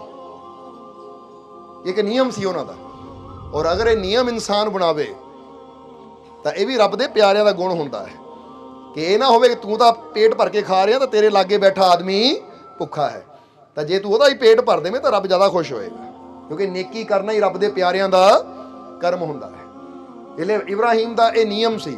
ਤੇ ਇੱਕ ਦਿਨ ਕੀ ਹੋਇਆ, ਪੂਰਾ ਦਿਨ ਗੁਜ਼ਰ ਗਿਆ, ਕੋਈ ਭੁੱਖਾ ਮਿਲਿਆ ਹੀ ਨਹੀਂ। ਉਹ ਦਰਵਾਜ਼ੇ ਦੇ ਬਾਹਰ ਬੈਠ ਜਾਂਦੇ ਹੁੰਦੇ ਸੀ, ਕੋਈ ਮਿਲ ਜਾਵੇ, ਆ ਜਾ ਬਈ ਖਾਣਾ ਨਹੀਂ ਖਾਤਾ, ਆ ਜਾ ਇਕੱਠੇ ਖਾਈਏ। ਪਰ ਅੱਜ ਕੋਈ ਮਿਲਿਆ ਹੀ ਨਹੀਂ, ਪੂਰਾ ਦਿਨ ਗੁਜ਼ਰ ਗਿਆ, ਅਗਲਾ ਦਿਨ ਆ ਗਿਆ। ਤਾਂ ਨਿਯਮ ਸੀ, ਨਿਯਮ ਤੋੜ ਨਹੀਂ ਸਕਦੇ ਸੀ। ਅਗਲਾ ਦਿਨ ਵੀ ਗੁਜ਼ਰਦੇ ਗੁਜ਼ਰੇ ਸ਼ਾਮ ਹੋ ਗਈ। ਉਹ ਕਹਿੰਦੇ ਬਾਹਰ ਅੱਜ ਵੀ ਕੋਈ ਮਿਲਿਆ ਨਹੀਂ। ਸ਼ਾਮ ਹੋ ਗਈ ਤਾਂ ਸ਼ਾਮ ਨੂੰ ਕੀ ਦੇਖਿਆ, ਇੱਕ ਆਦਮੀ ਤੁਰਿਆ ਆ ਰਿਹਾ ਹੈ। ਤਾਂ ਇਬਰਾਹੀਮ ਨੇ ਉਹਨੂੰ ਪੁੱਛਿਆ, ਕਿੱਦਾਂ ਬਈ ਖਾਣਾ ਖਾਊਂਗਾ? ਉਹ ਕਹਿੰਦਾ ਹਾਂ ਮਾਰੇ ਭੁੱਖ ਤਾਂ ਲੱਗੀ ਹੋਈ। ਕਹਿੰਦੀ ਆ ਜਾ ਫਿਰ, ਸ਼ੁਕਰ ਹੈ ਰੱਬਾ, ਸ਼ੁਕਰ ਹੈ ਕੋਈ ਤਾਂ ਮਿਲਿਆ, ਇਹਨੂੰ ਖਿਲਾ ਕੇ ਮੈਂ ਵੀ ਖਾਵਾਂ, ਕਿਉਂਕਿ 2 ਦਿਨ ਹੋ ਗਏ ਮੈਂ ਵੀ ਨਹੀਂ ਖਾਧਾ। ਹੁਣ ਜਿੱਦਾਂ ਹੀ ਖਾਣਾ ਉਹਦੇ ਸਾਹਮਣੇ ਰੱਖਿਆ, ਉਹ ਬੁਰਕੀ ਤੋੜ ਕੇ ਮੂੰਹ 'ਚ ਪਾਉਣ ਲੱਗਾ ਤਾਂ ਇਬਰਾਹੀਮ ਨੇ ਹੱਥ ਰੋਕਿਆ। ਉਹ ਰੁਕ, ਉਹ ਤੂੰ ਖਾਣਾ ਖਾਣ ਲੱਗਾ, ਰੱਬ ਦਾ ਨਾਂ ਤਾਂ ਤੂੰ ਲਿਆ ਹੀ ਨਹੀਂ, ਰੱਬ ਦਾ ਨਾਂ ਤਾਂ ਤੂੰ ਲਿਆ ਹੀ ਨਹੀਂ, ਪਹਿਲਾਂ ਰੱਬ ਦਾ ਨਾਂ ਲੈ। ਤਾਂ ਉਹ ਜਿਹੜਾ ਆਦਮੀ ਸੀ ਉਹ ਕਹਿੰਦਾ ਮੈਂ ਨਹੀਂ ਮੰਨਦਾ ਕਿਸੇ ਰੱਬ ਰੂਪ ਨੂੰ, ਮੈਂ ਤਾਂ ਬਚਪਨ ਤੋਂ ਲੈ ਕੇ ਹੁਣ ਤੱਕ ਨਹੀਂ ਕਦੀ ਰੱਬ ਦਾ ਨਾਂ ਲਿਆ, ਇਹ ਲਈ ਮੈਂ ਨਹੀਂ ਰੱਬ ਨੂੰ ਯਾਦ ਕਰਦਾ, ਮੈਂ ਨਹੀਂ ਰੱਬ ਦਾ ਨਾਮ ਲੈਂਦਾ। ਤਾਂ ਇਬਰਾਹੀਮ ਨੇ ਕਿਹਾ ਬੁਰਕੀ ਥੱਲੇ ਰੱਖ, ਫਿਰ ਜੇ ਤੂੰ ਰੱਬ ਨੂੰ ਯਾਦ ਨਹੀਂ ਕਰਦਾ, ਰੱਬ ਦਾ ਨਾਂ ਨਹੀਂ ਲੈਂਦਾ, ਤਾਂ ਮੇਰੇ ਘਰ ਦਾ ਖਾਣਾ ਵੀ ਖਾਣਾ ਤੇ ਹਰਾਮ ਹੈ, ਛੱਡ ਜਾ, ਚਲੇ ਜਾ ਉੱਠ ਕੇ ਬਾਹਰ। ਕਹਿੰਦੇ ਜਿੱਦਾਂ ਹੀ ਉਹਨੂੰ ਬਾਹਰ ਭੇਜਿਆ ਤਾਂ ਇਬਰਾਹੀਮ ਹਾਲੇ ਬੈਠੇ ਹੀ ਸੀ ਕਿ ਰੱਬ ਦੀ ਆਵਾਜ਼ ਹੈ, ਇਬਰਾਹੀਮ ਤੂੰ ਚੰਗਾ ਨਹੀਂ ਕੀਤਾ। ਇਬਰਾਹੀਮ ਕਹਿੰਦੇ ਐ ਖੁਦਾ ਕੀ ਹੋ ਗਿਆ? ਕਹਿੰਦੇ ਐ ਮੇਰੇ ਪਿਆਰਿਆ ਤੂੰ ਚੰਗਾ ਨਹੀਂ ਕੀਤਾ। ਇਹ ਉਹਦੇ ਹੱਥ 'ਚੋਂ ਬੁਰਕੀ ਕਿਉਂ ਖੋਈ? ਤਾਂ ਉਸ ਲਈ ਕਹਿੰਦੇ ਐ ਰੱਬਾ ਉਹਨਾਂ ਤੇਰਾ ਨਾਂ ਨਹੀਂ ਲਿਆ, ਔਰ ਜਿਹੜਾ ਤੇਰਾ ਨਾਮ ਨਾ ਲਵੇ ਉਹਨੂੰ ਮੈਂ ਖਾਣਾ ਕਿੱਦਾਂ ਦੇਵਾਂ? ਤਾਂ ਰੱਬ ਨੇ ਕਿਹਾ ਇਬਰਾਹੀਮ ਪਿਛਲੇ 50 ਸਾਲ ਤੋਂ ਮੇਰਾ ਨਾਮ ਨਹੀਂ ਲੈ ਰਿਹਾ, ਤਾਂ ਵੀ ਮੈਂ ਉਹਨੂੰ ਖਾਣਾ ਦੇ ਰਿਹਾ ਆ। ਅੱਜ ਤੈਨੂੰ ਇੱਕ ਦਿਨ ਦੇਣਾ ਪੈ ਗਿਆ, ਉਠਾ ਦਿੱਤਾ ਤੂੰ। ਮੈਂ ਪਿਛਲੇ 50 ਸਾਲ ਤੋਂ ਉਹਨੂੰ ਪਾਲ ਰਿਹਾ, ਮੈਂ ਤਾਂ ਕਦੀ ਕਿਹਾ ਨਹੀਂ ਕਿ ਮੇਰਾ ਨਾਂ ਨਹੀਂ ਲੈਂਦਾ, ਮੈਨੂੰ ਮੰਨਦਾ ਨਹੀਂ ਤਾਂ ਮੈਂ ਹਵਾ ਨਹੀਂ ਦੇਣੀ, ਕਿਉਂਕਿ ਹਵਾ ਵੀ ਮੇਰੀ ਹੈ। ਮੈਨੂੰ ਰੋਸ਼ਨੀ ਨਹੀਂ ਦੇਣੀ, ਕਿਉਂਕਿ ਸੂਰਜ ਵੀ ਭਗਵਾਨ ਦਾ ਹੀ ਹੈ ਨਾ, ਧਰਤੀ ਵੀ ਉਹਦੀ ਹੈ। ਹੁਣ ਬੰਦੇ ਦੇ ਘਰ ਦੇ ਵਿੱਚ ਕੋਈ ਇਦਾਂ ਦਾ ਹੋਵੇ, ਬੰਦੇ ਨੂੰ ਗਾਲ ਕੱਢਦੇ, ਬੰਦਾ ਨਿਕਲ ਜਾ ਮੇਰੇ ਘਰੋਂ ਬਾਹਰ, ਤੂੰ ਮੈਨੂੰ ਗਾਲ ਕੱਢੀ, ਤੂੰ ਮੇਰੀ ਬੇਇੱਜ਼ਤੀ ਕੀਤੀ, ਤੂੰ ਮੇਰੇ ਘਰ ਦਾ ਪਾਣੀ ਵੀ ਨਹੀਂ ਪੀਣ ਦਾ ਹੱਕਦਾਰ। ਕਈ ਵਾਰ ਵਿਆਹ ਸ਼ਾਦੀਆਂ 'ਚ ਨਾ ਭੂਆ ਫੁੱਫੜ ਜਾਂ ਕੋਈ ਰਿਸ਼ਤੇਦਾਰ ਨਾਰਾਜ਼ ਹੋ ਜਾਵੇ, ਮੁੜ ਕੇ ਇਹਦੇ ਘਰ ਨਹੀਂ ਬਣਨਾ, ਮੈਂ ਇਹਦੇ ਘਰ ਦਾ ਪਾਣੀ ਨਹੀਂ ਪੀਣਾ। ਉਹਦਾ ਉਦਾਹਰਨ ਦੇ ਰਿਹਾ, ਭੂਆ ਫੁੱਫੜੇ ਨਾ ਦੁੱਖ ਲੈਣ, ਕਿਉਂਕਿ ਰਿਸ਼ਤਾ ਕੋਈ ਵੀ ਹੋ ਸਕਦਾ, ਮਾਮਾ ਚਾਚਾ ਤਾਇਆ ਭੈਣ ਭਰਾ ਕੋਈ ਵੀ ਹੋ ਸਕਦਾ ਹੈ। ਕਿਤੇ ਦੀ ਬੇਇੱਜ਼ਤੀ ਕਰਦੇ ਹੋ, ਮੁੜ ਕੇ ਘਰ ਆਉਂਦਾ ਉਹ ਕਹਿੰਦਾ ਇਹਦੇ ਘਰ ਦਾ ਪਾਣੀ ਨਹੀਂ ਪੀਣਾ, ਮੈਂ ਇਹਦੇ ਘਰ 'ਚ ਪੈਰ ਨਹੀਂ ਰੱਖਣਾ, ਮੇਰੀ ਬੇਇੱਜ਼ਤੀ ਕੀਤੀ। ਉਹ ਬੰਦਾ ਇੱਕ ਬੰਦਾ ਹੋ ਕੇ ਆਪਣੇ ਘਰੋਂ ਕੱਢਣ ਨੂੰ ਤਿਆਰ ਹੋ ਜਾਂਦਾ। ਰੱਬ ਕਹਿੰਦਾ ਉਹ ਦੇਖ 50 ਸਾਲ ਤੋਂ ਇਹਨੂੰ ਸੰਭਾਲ ਰਿਹਾ, ਮੇਰੀ ਧਰਤੀ ਵੀ, ਮੇਰਾ ਆਸਮਾਨ ਵੀ, ਚੰਦ ਸੂਰਜ ਸਿਤਾਰੇ ਹਵਾਵਾਂ ਸਭ ਕੁਝ ਉਹਨੂੰ ਜੀਵਨ ਦੇ ਰਹੀਆਂ ਹੈ। ਅੱਜ ਤੈਨੂੰ ਇੱਕ ਦਿਨ ਖਾਣਾ ਦੇਣਾ ਪੈ ਗਿਆ, ਤੂੰ ਉਹਦੇ ਮੂੰਹ 'ਚੋਂ ਬੁਰਕੀ ਖੋਲ੍ਹੀ। ਇਬਰਾਹੀਮ ਇਹ ਮੇਰੇ ਪਿਆਰਿਆਂ ਦਾ ਕੰਮ ਨਹੀਂ ਹੈ, ਤੂੰ ਮੇਰਾ ਪਿਆਰਾ ਹੈ, ਚੱਲ। ਕਹਿੰਦੇ ਇਬਰਾਹੀਮ ਦੌੜ ਕੇ ਗਏ, ਮਾਫੀ ਮੰਗੀ, ਕਹਿੰਦੇ ਆ ਜਾ ਭਰਾਵਾ ਖਾਣਾ ਖਾ ਲੈ, ਕਿ ਜੇ ਰੱਬ ਤੈਨੂੰ 50 ਸਾਲ ਤੋਂ ਖਿਲਾ ਸਕਦਾ, ਸ਼ੁਕਰ ਹੈ ਅੱਜ ਮੈਨੂੰ ਮੌਕਾ ਮਿਲਿਆ, ਮੈਂ ਵੀ ਤੈਨੂੰ ਖਿਲਾਣਾ ਹੈ। ਇਬਰਾਹੀਮ ਦੀ ਕਮੀ ਵੀ ਦੂਰ ਹੋਈ। ਇਸ ਲਈ ਜਿਹੜੇ ਸਮਝਦਾਰ ਹੁੰਦੇ ਉਹ ਜਦੋਂ ਹੀ ਪਤਾ ਲੱਗਦਾ ਆਪਣੀਆਂ ਕਮੀਆਂ ਨੂੰ ਨਾਲ ਹੀ ਦੂਰ ਕਰ ਦਿੰਦੇ ਹੈ, ਕਿਉਂਕਿ ਪਤਾ ਆਹ ਚੀਜ਼ ਮੈਨੂੰ ਮੇਰੇ ਰੱਬ ਤੋਂ ਦੂਰ ਕਰ। ਇਹਲੇ ਕੁੰਡੀਆਂ ਖੋਲੋ ਹੁਣ ਤੁਸੀਂ ਵੀ ਆਪਣੀਆਂ। ਅੱਜ ਬੰਦਾ ਕਹਿੰਦਾ ਮੈਂ 2.5 ਘੰਟੇ ਸਿਮਰਨ ਕਰਦਾ, ਉਹ ਕਰੀ ਜਾ 2.5 ਘੰਟੇ ਸਿਮਰਨ। ਇਹ ਤਾਂ ਉਹੀ ਹੋ ਗਿਆ ਜਿੱਦਾਂ ਨਾ 4 ਦੋਸਤ ਸ਼ਰਾਬ ਬੜੀ ਪੀ ਲਈ, ਸ਼ਰਾਬ ਪੀ ਲਈ ਤਾਂ ਸੋਚਿਆ ਚਲੋ ਕਿਤੇ ਸੈਰ ਕਰਕੇ ਆਈਏ, ਤਾਂ ਨਦੀ ਦੇ ਕਿਨਾਰੇ ਕਿਨਾਰੇ ਸੈਰ ਕਰਨ ਤੁਰ ਪਏ। ਤੇ ਇੱਕ ਜਗ੍ਹਾ ਨਦੀ 'ਚ ਬੇੜੀ ਖੜੀ ਹੈ, ਅੱਧੀ ਰਾਤ ਦਾ ਟਾਈਮ, ਸ਼ਰਾਬ ਪੀਤੀ ਹੋਈ ਹੈ, ਨਸ਼ੇ 'ਚ ਹੈ, ਤਾਂ ਬੇੜੀ ਵਿੱਚ ਬਹਿ ਕੇ ਚੱਪੂ ਚੱਕੇ, ਕਹਿੰਦੇ ਚਲੋ ਨਾਓ ਦੀ ਸੈਰ, ਨਾਓ 'ਚ ਬਹਿ ਕੇ ਨਦੀ ਦੀ ਸੈਰ ਕਰਕੇ ਆਈਏ। ਚਾਰੇ ਚੱਪੂ ਮਾਰਨ ਲੱਗ ਗਏ, ਹਨੇਰਾ ਸੀ, ਨਸ਼ਾ ਸੀ, ਚੱਪੂ ਚਲਾਉਂਦੇ ਗਏ ਚਲਾਉਂਦੇ ਗਏ ਚਲਾਉਂਦੇ ਗਏ, ਕਰਦਿਆਂ ਕਰਦਿਆਂ 2.5-3 ਘੰਟੇ ਜਦੋਂ ਹੋ ਗਏ, ਉਹ ਇੱਕ ਕਹਿੰਦਾ ਯਾਰ ਥੋੜੀ ਹੋਸ਼ ਆਈ ਨਾ, 2.5-3 ਘੰਟੇ ਬਾਅਦ ਨਸ਼ਾ ਜਿਹਾ ਉਤਰਿਆ। ਉਹ ਕਹਿੰਦੇ ਚੈੱਕ ਤਾਂ ਕਰੋ ਇਹ ਪਹੁੰਚੇ ਕਿੱਥੇ ਆ, ਕਿਉਂਕਿ ਇੰਨੀ ਦੇਰ ਤੋਂ ਚੱਪੂ ਚਲਾ ਰਹੇ ਆ, ਪਤਾ ਨਹੀਂ ਕਿੱਥੇ ਨਿਕਲ ਗਏ ਅਸੀਂ, ਕਿੰਨੇ ਕਿਲੋਮੀਟਰ ਆ ਗਏ ਦੂਰ, ਵਾਪਸ ਪਿੰਡ ਵੀ ਜਾਣਾ ਆ, ਘਰ ਵੀ ਜਾਣਾ, ਦੇਖੋ ਸਹੀ। ਉਹ ਇੱਕ ਨੇ ਜਦੋਂ ਦੇਖਿਆ ਉਹ ਹੱਸਣ ਲੱਗ ਪਿਆ। ਉਹ ਕਹਿੰਦੇ ਹੱਸਦਾ ਕਿਉਂ ਹੈ? ਉਹ ਕਹਿੰਦੇ ਭਰਾਵਾ ਜਿੱਥੇ ਸੀ ਉੱਥੇ ਹੀ ਐ ਅਸੀਂ, ਆ ਰੱਸੀ ਤਾਂ ਖੋਲੀ ਨਹੀਂ ਅਸੀਂ ਨਾ, ਉਹਦੀ ਰੱਸੀ ਤਾਂ ਪੇੜ ਨਾਲ ਵੱਜੀ ਹੋਈ ਹੈ। ਹੁਣ ਜੇ ਰੱਸੀ ਵੱਜੀ ਹੋਈ ਹੈ ਤਾਂ 2.5 ਘੰਟੇ 3 ਘੰਟੇ 5 ਘੰਟੇ ਸਾਰੀ ਰਾਤ ਵੀ ਚੱਪੂ ਚਲਾਈ ਜਾਓ ਨਾ, ਉਹ ਪਹੁੰਚਣੀ ਹੈ ਦੂਜੇ ਕਿਨਾਰੇ। ਅੱਜ ਤੁਸੀਂ ਵੀ ਕੀ ਕਰ ਰਹੇ ਹੋ? ਮੈਂ 2.5 ਘੰਟੇ ਸਿਮਰਨ ਕਰਦਾ ਆ, ਪਰ ਨਾ ਉਹ ਤੁਹਾਡੀ ਉੱਥੇ ਦੀ ਉੱਥੇ ਹੀ ਖੜੀ ਹੈ, ਪਹੁੰਚੇ ਕਿਤੇ ਹੈ ਨਹੀਂ। ਉਹ 2.5 ਘੰਟੇ ਕਰ ਲਓ, ਸਾਰੀ ਰਾਤ ਕਰ ਲਓ, ਅੱਜ ਜਦ ਤੱਕ ਰੱਸੀਆਂ ਨਹੀਂ ਨਾ ਖੋਲੂਗੇ ਨਫ਼ਰਤ ਦੀਆਂ, ਬੁਰਾਈਆਂ ਦੀਆਂ, ਵਿਸ਼ੇ ਵਿਕਾਰਾਂ ਦੀਆਂ, ਉਦੋਂ ਤੱਕ ਤੁਹਾਡੀ ਨਾ ਇਸ ਕਿਨਾਰੇ ਤੋਂ ਉਸ ਕਿਨਾਰੇ। ਬੁੱਲੇ ਸ਼ਾਹ ਵੀ ਕਹਿੰਦੇ ਨਦੀਓ ਪਾਰ ਮੁਲਕ ਸੱਜਣ ਦਾ ਹਿਰਸ ਲਹਿਰ ਨੇ ਘੇਰੀ, ਉਹ ਮੁਰਸ਼ਦ ਬੇੜੀ ਫੜੀ ਖਲੋਤੇ ਤੂੰ ਕਿਉਂ ਲਾਈ ਡੇਰੀ। ਉਹ ਕਹਿੰਦੇ ਉਹਦੀ ਬੇੜੀ ਤਾਂ ਤਿਆਰ ਹੀ ਹੈ ਕਿਨਾਰੇ ਲੈ ਕੇ ਜਾਣ ਨੂੰ, ਡੇਰੀ ਤਾਂ ਤੇਰੇ ਵੱਲੋਂ ਹੀ ਹੈ, ਕਮੀਆਂ ਤਾਂ ਤੇਰੇ ਵਿੱਚ ਹੀ ਹੈ, ਬੁਰਾਈਆਂ ਤਾਂ ਤੂੰ ਹੀ ਨਹੀਂ ਛੱਡਦਾ, ਨਫ਼ਰਤ ਤੂੰ ਨਹੀਂ ਛੱਡਦਾ, ਬੈਰ ਭਾਵਨਾ ਤੂੰ ਨਹੀਂ ਛੱਡਦਾ, ਹੇਰਾ ਫੇਰੀ ਤੂੰ ਨਹੀਂ ਛੱਡਦਾ, ਬੁਰਾ ਕਰਮ ਕਰਨਾ ਤੂੰ ਨਹੀਂ ਛੱਡਦਾ। ਤਾਂ ਫਿਰ ਕਿੱਦਾਂ ਖੁਸ਼ੀਆਂ ਦਾ ਕਿਨਾਰਾ ਮਿਲੇਗਾ। ਇਸ ਲਈ ਫਿਰ ਕਵਾਂਗੇ ਅੱਜ ਧਿਆਨ ਕਰਨਾ ਨਾ, ਧਿਆਨ ਸ਼ਬਦ ਛੱਡ ਕੇ ਧਿਆਨ ਇਹ ਕਰੋ ਕਿ ਮੇਰੇ ਅੰਦਰ ਕਮੀਆਂ, ਇਹ ਪਹਿਲਾਂ ਪੱਥਰ ਕੱਢਾਂ ਮੈਂ ਦਾਲ ਚੋਂ, ਇਹ ਜੀਵਨ ਦੀ ਦਾਲ ਚੋਂ, ਫੇਰ ਹੀ ਮੇਰੀ ਦਾਲ ਸਵਾਦ ਬਣਨੀ ਹੈ ਜਿਹੜੀ ਭਗਵਾਨ ਭੋਗ ਲਗਾਏਗਾ। ਅਜੇ ਕੰਕਰ ਪੱਥਰ ਹੀ ਰਹੇ।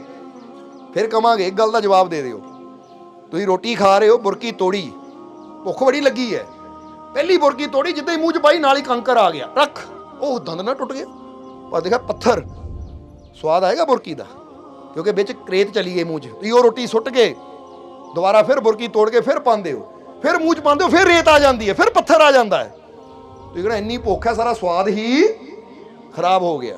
ਇੱਕ ਛੋਟਾ ਜਿਹਾ ਕੰਕਰ ਦਾਲ ਵਿੱਚ ਆ ਜਾਵੇ, ਰੋਟੀ 'ਚ ਆ ਜਾਵੇ, ਤੇ ਅਸੀਂ ਰੋਟੀ ਦਾ ਸਵਾਦ ਨਹੀਂ ਲੈ ਪਾਉਂਦੇ, ਤਾਂ ਜਿੱਥੇ ਨਫ਼ਰਤ ਬੁਰਾਈਆਂ ਦੇ ਕੰਕਰ ਸਾਡੇ ਜੀਵਨ 'ਚ ਆ ਜਾਣਗੇ ਤਾਂ ਜੀਵਨ ਦਾ ਸਵਾਦ ਅਸੀਂ ਕਿੱਦਾਂ ਲੈ ਪਾਵਾਂਗੇ। ਜਰਾ ਸੋਚ ਕੇ ਦੇਖੋ, ਜੇ ਜ਼ਿੰਦਗੀ ਦਾ ਸਵਾਦ ਲੈਣਾ ਹੈ ਤਾਂ ਜ਼ਿੰਦਗੀ ਵੀ ਸਾਫ਼ ਸੁਥਰੀ ਅੱਛੀ ਹੋਣੀ, ਕਹਿ ਦਿਓ, ਜ਼ਰੂਰੀ ਹੈ। ਸਮਝ ਦਿਓ ਕਿ ਨਹੀਂ। ਇਸ ਲਈ ਪ੍ਰੇਮ ਨਹੀਂ ਹੈ ਜਿਸ ਹਿਰਦੇ में, ਹੁਣ ਟਾਈਮ ਕਾਫੀ ਹੋ ਗਿਆ, ਦੇਖੋ ਬਾਰਿਸ਼ ਵੀ ਰੁਕ ਗਈ ਵੈਸੇ ਨਾ, ਮੌਸਮ ਵੀ ਠੰਡਾ ਹੋ ਗਿਆ, ਪਰੇਸ਼ਾਨੀ ਤਾਂ ਨਹੀਂ ਹੋ ਰਹੀ, ਭੁੱਖ ਵੀ ਲੱਗ ਗਈ ਹੋਣੀ ਹੈ, ਕਿਉਂਕਿ ਰੋਟੀ ਦਾ ਨਾਂ ਸੁਣ ਕੇ ਆ ਹੀ ਜਾਂਦਾ ਥੋੜਾ ਜਿਹਾ। ਹੁਣ ਸਤਸੰਗ ਨੂੰ ਆਖਰਲੀ ਤਰਫ, ਅੰਤਿਮ ਬਚਨਾਂ ਦੀ ਤਰਫ ਲੈ ਕੇ ਚਲੀਏ, ਪਰ ਇੱਥੇ ਫਿਰ ਕਹਾਂਗੇ ਰੱਸੀਆਂ ਜ਼ਰੂਰ ਆਪਣੀਆਂ ਚੈੱਕ ਕਰ ਲੈਣੀਆਂ। ਜਿੱਦਾਂ ਵਿਵੇਕਾਨੰਦ ਨੇ ਕਿਹਾ ਕੁੰਡੀ ਫਸੀ ਹੋਈ ਸੀ, ਪਰ ਮੈਂ ਤਾਂ ਸੋਚਦਾ ਸੀ ਕਿਤੇ ਬਾਹਰ ਭਰੇ, ਤਾਂ ਮੈਨੂੰ ਹੁਣ ਪਤਾ ਲੱਗਾ ਕਿ ਕੁੰਡੀ ਮੇਰੀ ਫਸਾਈ ਸੀ। ਅੱਜ ਮੈਂ ਨਫ਼ਰਤ ਛੱਡੀ ਤਾਂ ਕੁੰਡੀ ਖੁੱਲ ਗਈ। ਤਾਂ ਯਾਦ ਰੱਖੋ, ਤੁਸੀਂ ਵੀ ਛੱਡ ਜਾਓ, ਪਤਾ ਨਹੀਂ ਜਾਂਦਿਆਂ ਦੀ ਕਿਹਦੀਆਂ ਕੁੰਡੀਆਂ ਖੁੱਲ ਜਾਣੀਆਂ। ਕਿਹਦੇ ਵਾਸਤੇ ਰਹਿਮਤ ਦੇ ਦਰਵਾਜ਼ੇ ਖੁੱਲ ਜਾਣੇ ਹੈ, ਕਿਹਦੇ ਵਾਸਤੇ ਕਿਰਪਾ ਦੇ ਦਰਵਾਜ਼ੇ ਖੁੱਲ ਜਾਣੇ ਹੈ, ਕਿਹਦੇ ਵਾਸਤੇ ਖੁਸ਼ੀਆਂ ਦੇ ਦਰਵਾਜ਼ੇ ਖੁੱਲ ਜਾਣੇ ਹੈ। ਹੋ ਸਕਦਾ ਇੰਨੇ ਸਾਲਾਂ ਤੋਂ ਨਹੀਂ ਮਿਲਿਆ, ਜੇ ਅੱਜ ਅਸੀਂ ਇਹ ਕੁੰਡੀਆਂ ਖੋਲ ਦਈਏ, ਰੱਸੀਆਂ ਤੋੜ ਦਈਏ ਨਫ਼ਰਤ ਦੀਆਂ, ਵੈਰ ਵਿਰੋਧਤਾ ਦੀਆਂ, ਆਪਣੇ ਅੰਦਰੋਂ ਬੁਰਾਈਆਂ ਦੀਆਂ, ਤਾਂ ਕੀ ਪਤਾ ਉਹ ਰੱਬ ਕਵੇ ਮੈਂ ਤਾਂ ਤਿਆਰ ਹੀ ਸੀ, ਪਰ ਤੇਰੀ ਤਿਆਰੀ ਅੱਜ ਹੋਈ ਹੈ। ਜਿੱਦਾਂ ਇੱਕ ਬੱਚਾ ਮਿਹਨਤ ਕਰਕੇ ਨਾ ਸਰਟੀਫਿਕੇਟ ਲੈਂਦਾ ਹੈ, ਤਾਂ ਟੀਚਰ ਕਹਿੰਦੇ ਅਸੀਂ ਤਾਂ ਦੇਣ ਨੂੰ ਤਿਆਰ ਹੀ ਸੀ, ਪਰ ਤੂੰ ਹੀ ਫੇਲ ਹੋਈ ਜਾਂਦਾ ਸੀ। ਅੱਜ ਤੂੰ ਮਿਹਨਤ ਕਰਕੇ ਪਾਸ ਹੋਇਆ, ਤਾਂ ਲੈ ਸਾਡੇ ਵੱਲੋਂ ਇਹ ਜਿੱਤ ਦਾ, ਇਹ ਪਾਸ ਹੋਣ ਦਾ ਸਰਟੀਫਿਕੇਟ ਲੈ ਲਾ, ਕਿਉਂਕਿ ਟੀਚਰ ਤਾਂ ਤਿਆਰ ਹੀ ਹੈ, ਮਿਹਨਤ ਤਾਂ ਬੱਚੇ ਨੂੰ ਹੀ। ਜਿਹੜੇ ਤੁਸੀਂ ਥੋੜੀ ਜਿਹੀ ਮਿਹਨਤ ਕਰ ਲਓ, ਪਰਮਾਤਮਾ ਸਾਡਾ ਸਭ ਦਾ ਗੁਰੂ, ਸਭ ਦਾ ਟੀਚਰ, ਉਹ ਤਾਂ ਤਿਆਰ ਹੀ ਹੈ ਰਹਿਮਤਾਂ ਦੇ ਝੋਲੀਆਂ ਭਰਨ ਵਾਸਤੇ। ਤਿਆਰੀ ਤਾਂ ਸਾਨੂੰ ਕਰਨੀ ਪੈਣੀ ਹੈ। ਸਮਝ ਆ ਗਈ ਕਿ ਨਹੀਂ। ਇਸ ਲਈ ਆਪਣੇ ਅੰਦਰ ਇਹ ਪਿਆਰ, ਇਹ ਵਿਸ਼ਵਾਸ ਸਾਨੂੰ ਪੈਦਾ ਕਰਨਾ ਪਏਗਾ, ਯਕੀਨ ਪੈਦਾ ਕਰਨਾ ਪਏਗਾ ਆਪਣੇ ਰੱਬ ਤੇ। ਔਰ ਉਹੀ ਗੱਲ ਕਬੀਰ ਸਾਹਿਬ ਕਹਿੰਦੇ ਆ, ਪ੍ਰੇਮ ਨਹੀਂ ਹੈ ਜਿਸ ਹਿਰਦੇ ਮੇਂ ਸਭ ਹੀ ਬਿਰਥਾ ਗਿਆਨ। ਉਹ ਕਹਿੰਦੇ ਗਿਆਨ ਜਿੰਨਾ ਮਰਜ਼ੀ ਪੜ੍ਹ ਲੈ ਤੂੰ, ਚਾਹੇ ਕੋਈ ਵੀ ਧਾਰਮਿਕ ਸ਼ਾਸਤਰ ਪੜ੍ਹ ਲੈ, ਦੁਨੀਆ ਭਰ ਦੀਆਂ ਕਿਤਾਬਾਂ ਪੜ੍ਹ ਲੈ, ਪਰ ਜੇ ਉਹ ਕਿਤਾਬਾਂ ਪੜ੍ਹ ਕੇ ਵੀ ਤੇਰੇ ਅੰਦਰੋਂ ਨਫ਼ਰਤ ਨਾ ਗਈ, ਬੈਰ ਨਾ ਗਿਆ, ਬੁਰਾਈਆਂ ਨਾ ਗਈਆਂ, ਤਾਂ ਕਹਿੰਦੇ ਤੇਰਾ ਸਾਰਾ ਗਿਆਨ ਹੀ ਵਿਅਰਥ ਹੈ। ਤਾਂ ਹੀ ਤਾਂ ਉਹਨਾਂ ਨੇ ਕੀ ਕਿਹਾ ਕਿ ਪੋਥੀ ਪੜ੍ਹ ਪੜ੍ਹ, ਆਪੇ ਕਹਿ ਦਿਓ, ਤਾਂ ਸ਼ਬਦ ਹੀ ਬੜਾ ਪਿਆਰਾ ਹੈ। ਪੜ੍ਹਿਆ ਕਿ ਨਹੀਂ ਤੁਸੀਂ? ਕਬੀਰ ਸਾਹਿਬ ਦੀ ਬਾਣੀ ਹੈ ਕਿ ਪੋਥੀ ਪੜ੍ਹ ਪੜ੍ਹ ਜਗ ਮੁਆ, ਪੰਡਿਤ ਹੁਆ ਨਾ 2.5 ਅਕਸ਼ਰ ਪ੍ਰੇਮ ਕਾ ਪੜ੍ਹੇ ਸੋ ਪੰਡਿਤ। ਇੱਥੇ ਵੀ ਉਹ ਕਹਿੰਦੇ ਪੋਥੀਆਂ ਜਿੰਨੀਆਂ ਮਰਜ਼ੀ ਪੜ੍ਹ ਲੈ, ਇਹਦੇ ਨਾਲ ਗਿਆਨ ਨਹੀਂ ਹੋਣਾ। ਗਿਆਨ ਤਾਂ ਉਹਨਾਂ ਨੂੰ ਹੁੰਦਾ ਜਿਹੜੇ ਪ੍ਰੇਮ ਨੂੰ ਪੜ੍ਹ ਲੈਂਦੇ ਆ। ਇਹ ਤਾਂ ਜ਼ਰਾ ਸੋਚ ਕੇ ਦੇਖੋ, ਸ਼੍ਰੀ ਗੁਰੂ ਨਾਨਕ ਦੇਵ ਜੀ ਨੇ ਕਿਹੜੀਆਂ ਕਿਤਾਬਾਂ ਪੜ੍ਹੀਆਂ ਕਾਲਜ ਸਕੂਲਾਂ 'ਚ ਜਾ ਕੇ। ਜੀਸਸ ਕ੍ਰਾਈਸਟ ਹੋਏ ਹੈ, ਯਿਸੂ ਮਸੀਹ ਹੋਏ ਹੈ, ਉਹਨਾਂ ਨੇ ਕਿਹੜੀ ਕਿਤਾਬ ਪੜ੍ਹੀ? ਉਹ ਵੀ ਕਦੀ ਸਕੂਲ ਨਹੀਂ ਗਏ। ਸ਼੍ਰੀ ਗੁਰੂ ਨਾਨਕ ਦੇਵ ਜੀ ਕਦੀ ਸਕੂਲ ਨਹੀਂ ਗਏ, ਹਜ਼ੂਰ ਮੁਹੰਮਦ ਕਦੀ ਸਕੂਲ ਨਹੀਂ ਗਏ, ਰਵਿਦਾਸ ਜੀ ਕਦੀ ਸਕੂਲ ਨਹੀਂ ਗਏ। ਸ਼੍ਰੀ ਗੁਰੂ ਰਵਿਦਾਸ ਜੀ ਦੀ ਗੱਲ ਕਰ ਰਹੇ, ਕਬੀਰ ਸਾਹਿਬ ਦੀ ਗੱਲ ਕਰ ਲਓ, ਯਾਨੀ ਜਿਹੜੇ ਵੀ ਸੰਤ ਮਹਾਪੁਰਸ਼ ਹੈ ਨਾ, ਤੁਸੀਂ ਦੇਖੋ ਇਹਨਾਂ ਨੇ ਇੱਕੋ ਹੀ ਚੀਜ਼ ਪੜ੍ਹੀ ਸੀ। ਕਿਹੜੀ ਚੀਜ਼? ਪ੍ਰੇਮ। ਔਰ ਅੱਜ ਦਾ ਬੰਦਾ ਹੋਰ ਸਾਰੀਆਂ ਕਿਤਾਬਾਂ ਪੜ੍ਹ ਲੈਂਦਾ, ਬਸ ਪ੍ਰੇਮ ਨੂੰ ਪੜ੍ਹਨਾ ਹੀ ਭੁੱਲ ਜਾਂਦਾ, ਤਾਂ ਹੀ ਤਾਂ ਖਾਲੀ ਹੋ ਕੇ ਬੈਠਾ ਹੈ। ਉਹ ਕਹਿੰਦੇ ਦੁਨੀਆ ਨੂੰ ਜਿੰਨਾ ਮਰਜ਼ੀ ਪੜ੍ਹ ਲੈ, ਖਾਲੀ ਦਾ ਖਾਲੀ ਰਹਿਣਾ ਹੈ। ਅਗਰ ਪੜ੍ਹਨਾ ਤਾਂ ਉਹਦੇ ਪ੍ਰੇਮ ਨੂੰ ਪੜ੍ਹ ਲੈ, ਕਿਉਂਕਿ ਜਿਨ ਪ੍ਰੇਮ ਕੀਓ, ਕਹਿ ਦਿਓ ਅੱਜ ਤੋਂ ਪ੍ਰੇਮ ਨੂੰ ਪੈਦਾ ਕਰੋ ਆਪਣੇ ਅੰਦਰ, ਇਹ ਪ੍ਰੇਮ ਦਾ ਬੀਜ ਬੋਵੋ, ਤਾਂ ਕਿ ਮੇਰੇ ਅੰਦਰ, ਹੁਣ ਕਹਿ ਦਿਓ ਮੇਰੇ ਅੰਦਰ ਸਭ ਦੇ ਵਾਸਤੇ ਪ੍ਰੇਮ ਹੀ ਪ੍ਰੇਮ ਹੈ। ਮੇਰੇ ਦਿਲ ਚੋਂ ਨਫ਼ਰਤ ਗਈ, ਮਿਟ ਗਈ, ਖਤਮ ਹੋ ਗਈ। ਅੱਜ ਨਫ਼ਰਤ ਨੂੰ ਮਿਟਾ ਕੇ ਇਹ ਪ੍ਰੇਮ ਨੂੰ ਵਧਾ ਕੇ ਜਾਣਾ ਹੈ। ਸਮਝੋ, ਚੱਲ ਜਗਾ ਕੇ ਜਾਣਾ ਵੀ ਅੱਛੀ ਗੱਲ ਹੈ, ਸੁੱਤਾ ਵੀ ਆਇਆ ਨਾ ਅੰਦਰ। ਜਗਾਓ ਆਪਣੇ ਅੰਦਰਲੇ ਪ੍ਰੇਮ ਨੂੰ, ਵਧਾਓ ਆਪਣੇ ਅੰਦਰਲੇ ਪ੍ਰੇਮ ਨੂੰ, ਕਿਉਂਕਿ ਜੇ ਉਹਦੀਆਂ ਰਹਿਮਤਾਂ ਪਾਣੀਆਂ ਹੈ ਤਾਂ ਇਹੀ ਹੈ। ਫਿਰ ਆਵਾਂਗੇ ਕਬੀਰ ਸਾਹਿਬ ਦੀ ਬਾਣੀ ਨੂੰ ਪੂਰਾ ਕਰਾਂਗੇ ਔਰ ਸਤਸੰਗ ਦੀ ਸਮਾਪਤੀ ਕਰਾਂਗੇ ਕਿ ਪ੍ਰੇਮ ਨਹੀਂ ਹੈ ਜਿਸ ਹਿਰਦੇ ਮੇਂ ਸਭ ਹੀ ਬਿਰਥਾ ਗਿਆਨ, ਪ੍ਰੇਮ ਬਿਨਾ ਪ੍ਰਭੂ ਨਾਹੀ ਦਰਸੇ, ਪ੍ਰੇਮ ਬਿਨ ਪਸ਼ੂ ਸਮਾਨ। ਉਹ ਕਹਿੰਦੇ ਜੇ ਪ੍ਰੇਮ ਹੀ ਨਹੀਂ ਅੰਦਰ ਤਾਂ ਪਰਮਾਤਮਾ ਦਾ ਦਰਸ਼ਨ ਵੀ ਕਦੀ ਨਹੀਂ ਹੋਣਾ। ਤਾਂ ਜਿਹਦੇ ਅੰਦਰ ਪ੍ਰੇਮ ਨਹੀਂ ਹੈ ਉਹਦਾ ਜੀਵਨ ਤਾਂ ਪਸ਼ੂ ਦੇ ਸਮਾਨ ਹੈ। ਹਾਲਾਂਕਿ ਅਸੀਂ ਫਿਰ ਕਹਾਂਗੇ ਪਸ਼ੂ ਵੀ ਪ੍ਰੇਮ ਕਰ ਲੈਂਦੇ ਆਪਣਿਆਂ ਨੂੰ, ਤਾਂ ਜੇ ਬੰਦਾ ਵੀ ਆਪਣੇ ਨੂੰ ਪ੍ਰੇਮ ਕਰਦਾ ਤਾਂ ਪਸ਼ੂ ਵਿੱਚ ਔਰ ਆਦਮੀ ਵਿੱਚ ਕੋਈ ਫਰਕ ਨਹੀਂ ਹੈ। ਕਿਉਂਕਿ ਜਿੱਦਾਂ ਕਹਿੰਦੇ ਆ ਨਾ, ਕਹਾਵਤ ਹੈ ਕਿ ਗਾਊਂ ਆਪਣੇ ਬੱਚੇ ਨੂੰ ਦੁੱਧ ਪਿਲਾਏਗੀ, ਕੋਈ ਦੂਜਾ ਬੱਚਾ ਆਏਗਾ ਤਾਂ ਲੱਤ ਮਾਰੇਗੀ। ਅੱਜ ਇਨਸਾਨ ਵੀ ਆਪਣਿਆਂ ਨੂੰ ਪਿਆਰ ਕਰੇਗਾ ਤਾਂ ਦੂਜਾ ਆਏਗਾ ਨਫ਼ਰਤ ਕਰੇਗਾ, ਪਿੱਛੇ ਤੂੰ ਕਿੱਦਾਂ ਆ ਗਿਆ, ਤੂੰ ਕੌਣ ਹੈ। ਪਰ ਜਿਹੜਾ ਆਪਣੇ ਰੱਬ ਨਾਲ ਪ੍ਰੇਮ ਕਰਦਾ ਉਹ ਧੱਕਾ ਕਿਸੇ ਨੂੰ ਕਦੀ ਮਾਰਦਾ ਹੀ ਨਹੀਂ। ਉਹ ਕਹਿੰਦੇ ਚਲੋ ਬਹੁਤਾ ਨਹੀਂ ਤਾਂ ਜਿੰਨਾ ਮੈਂ ਕਰ ਸਕਦਾ ਇਹਦੀ ਹੈਲਪ ਕਰਨ ਦੀ, ਇਹਦੀ ਮਦਦ ਕਰਨ ਦੀ ਕੋਸ਼ਿਸ਼ ਕਰਾਂ, ਇਹਦਾ ਭਲਾ ਕਰਨ ਦੀ ਕੋਸ਼ਿਸ਼ ਕਰਾਂ। ਸਮਝਦੇ ਹੋ? ਉਹ ਤਾਂ ਸਭ ਨਾਲ ਪਿਆਰ ਕਰਦਾ ਹੈ। ਇਸ ਲਈ ਕਬੀਰ ਸਾਹਿਬ ਕਹਿੰਦੇ ਪਸ਼ੂ ਵਾਲਾ ਗੁਣ ਤਿਆਗ ਔਰ ਭਗਵਾਨ ਵਾਲਾ ਗੁਣ ਆਪਣੇ ਅੰਦਰ ਲਿਆ, ਕਿਉਂਕਿ ਭਗਵਾਨ ਸਭ ਨੂੰ ਪਿਆਰ ਕਰਦੇ ਹੈ। ਇਸ ਲਈ ਪ੍ਰੇਮ ਬਿਨਾ ਪ੍ਰਭੂ ਨਾਹੀ ਦਰਸ਼ੇ, ਪ੍ਰੇਮ ਬਿਨ ਪਸ਼ੂ ਸਮਾਨ, ਪ੍ਰੇਮ ਬਿਨਾ ਸਭ ਵਿਅਰਥ ਕਰਮ ਹੈ, ਜੀਵਤ ਮ੍ਰਿਤਕ ਜਾਨ। ਉਹ ਕਹਿੰਦੇ ਪ੍ਰੇਮ ਬਿਨਾ ਸਾਰੇ ਕੰਮ ਹੀ ਵਿਅਰਥ ਹੈ। ਤੂੰ ਜੋ ਮਰਜ਼ੀ ਕਰ ਲੈ, ਇੱਥੇ ਤੱਕ ਕਿ ਕਿਸੇ ਰਿਸ਼ਤੇਦਾਰ ਨੂੰ ਹੀ ਮਿਲ, ਤੂੰ ਅਗਰ ਤੇਰੇ ਅੰਦਰ ਪ੍ਰੇਮ ਨਹੀਂ ਹੈ, ਫਾਰਮੈਲਿਟੀ ਲਈ ਮਿਲ ਰਿਹਾ ਤਾਂ ਮਿਲਣਾ ਹੀ ਵਿਅਰਥ ਹੈ। ਸਮਝਦੇ ਹੋ ਕਿ ਨਹੀਂ? ਕਿਉਂਕਿ ਇੱਕ ਹੁੰਦਾ ਬੰਦਾ ਦਿਖਾਵੇ ਵਾਸਤੇ ਕਰਦਾ ਹੈ, ਤਾਂ ਉਹ ਦਿਖਾਵੇ ਵਾਸਤੇ ਕਰਨ ਚੋਂ ਮਜ਼ਾ ਨਹੀਂ ਆਉਂਦਾ ਜੋ ਮਜ਼ਾ ਪ੍ਰੇਮ ਨਾਲ ਆਉਂਦਾ ਹੈ। ਇਸ ਲਈ ਕਹਿੰਦੇ ਹਰ ਕੰਮ ਦੀ ਜਾਨ ਹੈ ਪ੍ਰੇਮ। ਤੂੰ ਜੋ ਵੀ ਕੰਮ ਕਰ, ਇੱਥੇ ਤੱਕ ਕੋਈ ਬਿਜ਼ਨਸ ਵੀ ਕਰਦਾ, ਦੁਕਾਨ ਵੀ ਕਰਦਾ, ਅਗਰ ਪਿਆਰ ਨਾਲ ਤੂੰ ਦੁਕਾਨ ਤੇ ਬੈਠੇਗਾ ਤਾਂ ਤੇਰਾ ਬੈਠਣਾ ਕੁਝ ਹੋਰ ਹੋਏਗਾ, ਮਜਬੂਰੀ ਨਾਲ ਬੈਠੇਗਾ, ਜ਼ਬਰਦਸਤੀ ਬੈਠੇਗਾ ਤਾਂ ਬੈਠਣਾ ਕੁਝ ਹੋਰ ਹੋਏਗਾ। ਜਿਹੜਾ ਪਿਆਰ ਨਾਲ ਕੰਮ ਕਰੇਗਾ ਉਹਨੇ ਜਾਨ ਪਾਉਣ ਦੀ ਕੋਸ਼ਿਸ਼ ਕਰਨੀ ਹੈ, ਕਿਉਂਕਿ ਉਹਨੂੰ ਪਿਆਰ ਹੈ ਉਸ ਕੰਮ ਨਾਲ। ਤਾਂ ਜਿਹੜਾ ਮਜਬੂਰੀ ਨਾਲ ਕਰੇਗਾ ਉਹ ਕਹੇਗਾ ਟਾਈਮ ਪਾਸ ਕਰਨਾ ਭਾਈ। ਕੋਈ ਗਾਹਕ ਵੀ ਆਏਗਾ, ਆ ਲੈ ਆ ਦੇਖ ਲੈ, ਪਸੰਦ ਆ ਤਾਂ ਲੈ ਜਾ, ਨਹੀਂ ਤਾਂ ਨਹੀਂ ਜਾ ਪਰੇ, ਕਿਉਂਕਿ ਮਜਬੂਰੀ 'ਚ ਬੈਠਾ ਮੈਂ। ਤਾਂ ਪਿਆਰ ਨਾਲ ਬੰਦਾ, ਇਹ ਆਪ ਸੋਚ ਕੇ ਦੇਖੋ, ਕੋਈ ਵੀ ਕੰਮ ਅਗਰ ਪਿਆਰ ਨਾਲ ਕੀਤਾ ਜਾਵੇ, ਹੁਣ ਆਪ ਸੋਚੋ ਇੱਕ ਚਾਹ ਦਾ ਕੱਪ ਵੀ ਪਿਆਰ ਨਾਲ ਬਣਾਓ ਤਾਂ ਸਵਾਦ ਕੁਛ ਹੋਰ ਹੁੰਦਾ ਹੈ, ਤਾਂ ਮਜਬੂਰੀ 'ਚ ਬਣਾਓ ਤਾਂ ਸਵਾਦ ਕੁਛ, ਕਾਹਲੀ 'ਚ ਪਾਣੀ ਕੱਚਾ ਰਹਿ ਜਾਂਦਾ ਹੈ। ਕਾਹਲੀ ਸੀ, ਮਜਬੂਰੀ ਸੀ। ਸੋ ਪਿਆਰ ਹਰ ਕੰਮ 'ਚ ਜ਼ਰੂਰੀ ਹੈ। ਤਾਂ ਹੀ ਕਹਿੰਦੇ ਪ੍ਰੇਮ ਤੋਂ ਬਿਨਾ ਤੁਸੀਂ ਜੋ ਵੀ ਕਰ ਲਓ ਉਹ ਵਿਅਰਥ ਹੀ ਹੋ ਜਾਂਦਾ, ਉਹ 'ਚ ਮਜ਼ਾ ਹੀ ਨਹੀਂ ਆਉਂਦਾ। ਔਰ ਜਿਹੜਾ ਕੰਮ ਵੀ ਪਿਆਰ ਨਾਲ ਕੀਤਾ ਜਾਵੇ ਉਹਦਾ ਮਜ਼ਾ ਹੀ ਕੁਛ। ਜੇ ਹੁਣ ਸਤਸੰਗ ਜੀ ਪਿਆਰ ਨਾਲ ਬੈਠੇ ਹੋ ਮਜ਼ਾ ਕੁਛ ਹੋਰ ਹੋਏਗਾ, ਤਾਂ ਜੇ ਮਜਬੂਰੀ 'ਚ ਬੈਠੇ ਹੋ ਤਾਂ ਫਿਰ ਤਾਂ ਕਾਹਲੀ ਹੁੰਦੀ, ਕਿਹੜੇ ਵੇਲੇ ਖਤਮ ਹੋਵੇ ਤਾਂ ਲੰਗਰ ਪਾਣੀ ਛਕ ਕੇ ਘਰ ਨੂੰ ਜਾਈਏ। ਸਮਝਦੇ ਹੋ ਕਿ ਨਹੀਂ? ਇਸ ਲਈ ਪ੍ਰੇਮ ਨਾਲ ਮਜ਼ਾ ਹੋਰ ਹੀ ਹੋ ਜਾਂਦਾ ਹੈ।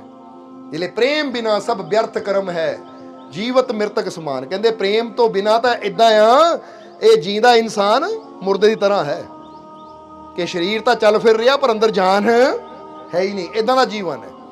ਔਰ ਫਿਰ ਅਗਲੀ ਲਾਈਨ ਦੇਖੋ ਕਬੀਰ ਸਾਹਿਬ ਕੀ ਕਹਿੰਦੇ, ਪ੍ਰੇਮ ਹੋ ਤੋ ਆ ਮਿਲਤੇ ਹੈ ਘਰ ਬੈਠੇ ਭਗਵਾਨ।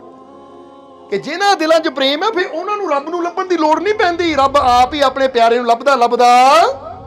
ਜਿੱਦਾਂ ਅਸੀਂ ਇੱਕ ਸ਼ੇਰ ਕਹੀਦਾ ਹੈ ਕਿ ਤੂੰ ਬੰਦਾ ਹੈ वो खुदा है, उसे ढूंढने तू कहाँ जाएगा।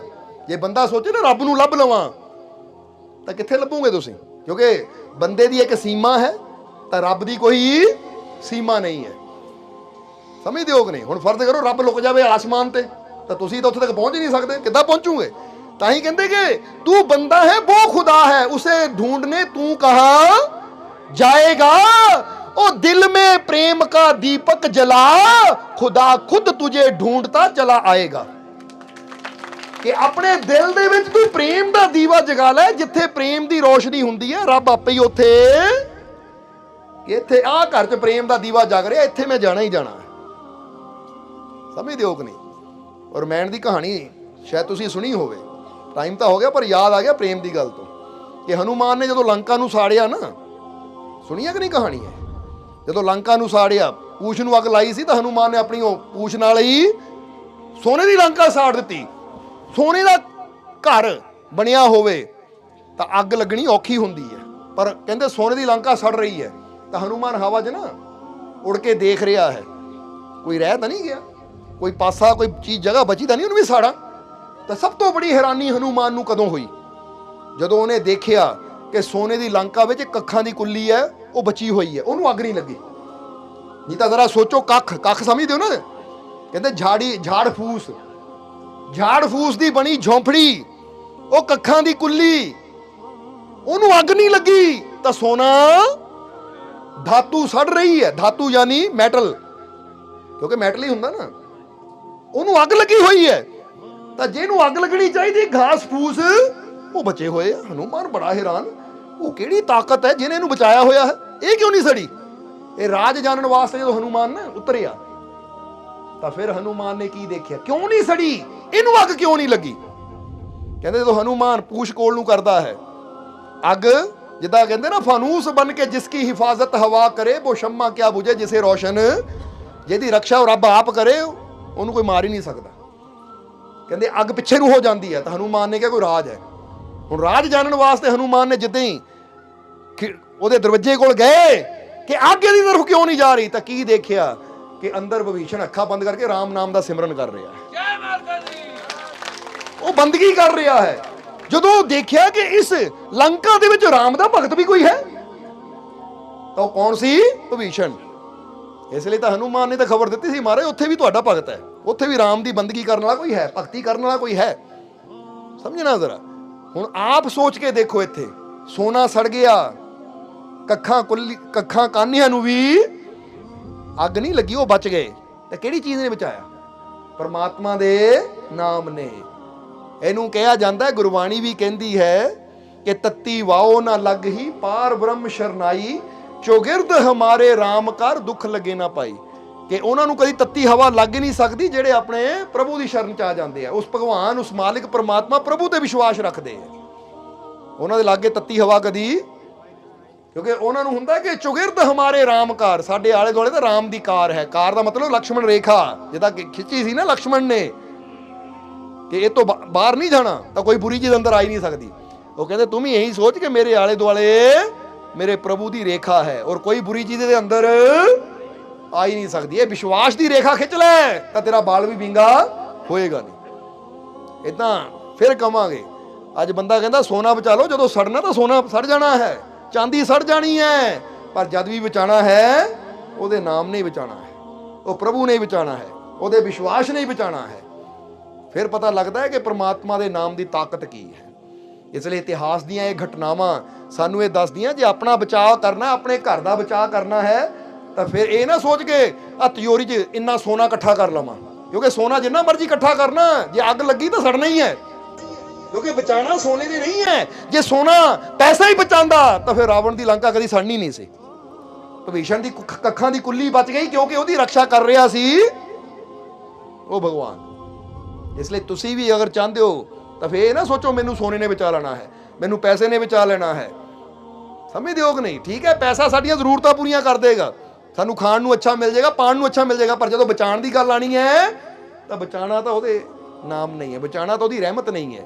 ਇਸ ਲਈ ਜੀਵਨ ਦੇ ਵਿੱਚ ਜਿੱਦਾਂ ਅੱਛਾ ਖਾਣਾ ਖਾਣ ਵਾਸਤੇ, ਅੱਛਾ ਕੱਪੜਾ ਪਾਉਣ ਵਾਸਤੇ, ਅੱਛਾ ਮਕਾਨ ਬਣਾਉਣ ਵਾਸਤੇ ਪੈਸਾ ਜੋੜਦੇ ਆ, ਇਦਾਂ ਹੀ ਕੁਝ ਨੇਕੀਆਂ ਵੀ ਜੋੜੋ, ਕੁਝ ਅੱਛੇ ਕਰਮ ਵੀ ਜੋੜੋ, ਤਾਂ ਕਿ ਉਹਦੀ ਰਹਿਮਤ ਸਾਡੀ ਸੰਭਾਲ ਕਰੇ, ਉਹਦੀ ਰਹਿਮਤ ਵੀ ਮਿਲੇ। ਕਿਉਂਕਿ ਜਦ ਵੀ ਸਾਡੇ ਕੰਮ ਆਣਾ, ਉਹਦੀ ਰਹਿਮਤ ਨਹੀਂ ਆਣਾ ਹੈ। ਇਸ ਲਈ ਆਖਰਲੇ ਵਚਨਾਂ 'ਚ ਕੋਈ ਗੱਲ ਕਵਾਂਗੇ कि कोई खुशियों में हंस रहा है, कोई दुखों में रो रहा है, आखिर सबको मिलता वही है जो कोई जैसा बो रहा है। जे कोई खुशियां ना हस रहा है ना, तो ਇਹਦਾ मतलब ना कुछ अच्छा ਕੀਤਾ ਜਿਹੜਾ ਅੱਜ खुशी मिली है। ਜੇ ਕੋਈ ਦੁੱਖਾਂ 'ਚ ਰੋ ਰਿਹਾ ਤਾਂ ਇਹਦਾ मतलब ਇਹਨਾਂ ਕੁਝ ਐਸਾ ਕੀਤਾ ਹੈ ਕਿ ਅੱਜ ਦੇ ਪੈਰਾਂ 'ਚ ਉਹ ਦੁੱਖਾਂ ਦੇ ਕੰਢੇ ਚੁੱਭ ਰਹੇ ਹੈ। ਕਿਉਂਕਿ ਮਿਲਣਾ ਹਰ ਇਨਸਾਨ ਨੂੰ ਉਹੀ ਹੈ ਜਿਹਨਾਂ ਜਿੱਦਾਂ ਦਾ ਬੀਜ। ਹੁਣ ਜੇ ਤੁਸੀਂ ਚਾਹੁੰਦੇ ਹੋ ਜੀਵਨ 'ਚ ਖੁਸ਼ੀਆਂ ਆਣ, ਤਾਂ ਫਿਰ ਅੱਛੇ ਬੀਜ ਬੋਣਾ ਸ਼ੁਰੂ ਕਰ ਦਿਓ, ਅੱਛਾਈ ਦੇ ਬੀਜ ਬੋਣਾ ਸ਼ੁਰੂ ਕਰ ਦਿਓ, ਸੱਚਾਈ ਦੇ ਬੀਜ ਬੋਣਾ ਸ਼ੁਰੂ ਕਰ ਦਿਓ, ਆਪਣੇ ਮਾਲਕ ਦੇ ਵਿਸ਼ਵਾਸ ਦੇ ਬੀਜ ਬੋਣਾ ਸ਼ੁਰੂ ਕਰੋ ਕਿ ਸਾਨੂੰ ਆਪਣੇ ਮਾਲਕ ਦੇ ਪੂਰਾ ਡਰਨ ਦੀ ਲੋੜ ਨਹੀਂ ਕਿਸੇ ਚੀਜ਼ ਤੋਂ। ਬਸ ਦਿਲ ਨੂੰ ਸਾਫ਼ ਰੱਖ ਕੇ ਯਕੀਨ ਰੱਖੋ। ਤਾਂ ਪ੍ਰੇਮ ਹੋ ਤਾਂ ਆ ਮਿਲਤੇ ਆ, ਘਰ ਬੈਠੇ ਤਾਂ ਪ੍ਰੇਮ ਰੱਖੋ, ਯਕੀਨ ਰੱਖੋ, ਵਿਸ਼ਵਾਸ ਰੱਖੋ, ਤਾਂ ਦੇਖੋ ਫਿਰ ਉਹਦੀਆਂ ਰਹਿਮਤਾਂ ਘਰ ਆ ਕੇ ਮਿਲਣਗੀਆਂ ਤੁਹਾਨੂੰ। ਕਹਿੰਦੇ ਨਾ ਸੁੱਖਾਂ ਤੈਨੂੰ ਲੱਭਣਾ ਹੈ ਭਾਲ ਕਰਕੇ, ਉਹ ਦੇਖਤਾ ਸੀ ਗੌਂਸ ਦਾ ਖਿਆਲ ਕਰਕੇ। ਇੱਕ ਵਾਰ ਉਹਦਾ ਖਿਆਲ ਕਰਕੇ ਦੇਖ, ਸੁੱਖ ਤੇਰੇ ਮਗਰ ਮਗਰ ਆਣਗੇ। ਸੋ ਸੱਚੇ ਦਿਲ ਨਾਲ ਜਦੋਂ ਅਸੀਂ ਆਪਣੇ ਮਾਲਿਕ ਦੇ ਹੋ ਜਾਂਦੇ ਹੋ ਤੇ ਵਿਸ਼ਵਾਸ ਰੱਖਦੇ, ਤਾਂ ਖੁਸ਼ੀਆਂ ਲੱਭਣੀਆਂ ਨਹੀਂ ਪੈਂਦੀਆਂ, ਖੁਸ਼ੀਆਂ ਆਪ ਹੀ ਸਾਡੇ ਤੱਕ ਪਹੁੰਚ ਜਾਂਦੀਆਂ। ਸਮਝਦੇ ਹੋ ਕਿ ਨਹੀਂ? ਇਸ ਲਈ ਆਓ ਫਿਰ ਆਖਰਲੇ ਵਚਨਾਂ 'ਚ ਹੁਣ ਕਹਿ ਦਈਏ ਕਿ ਮੈਨੂੰ ਆਪਣੇ ਮਾਲਿਕ ਤੇ ਪੂਰਾ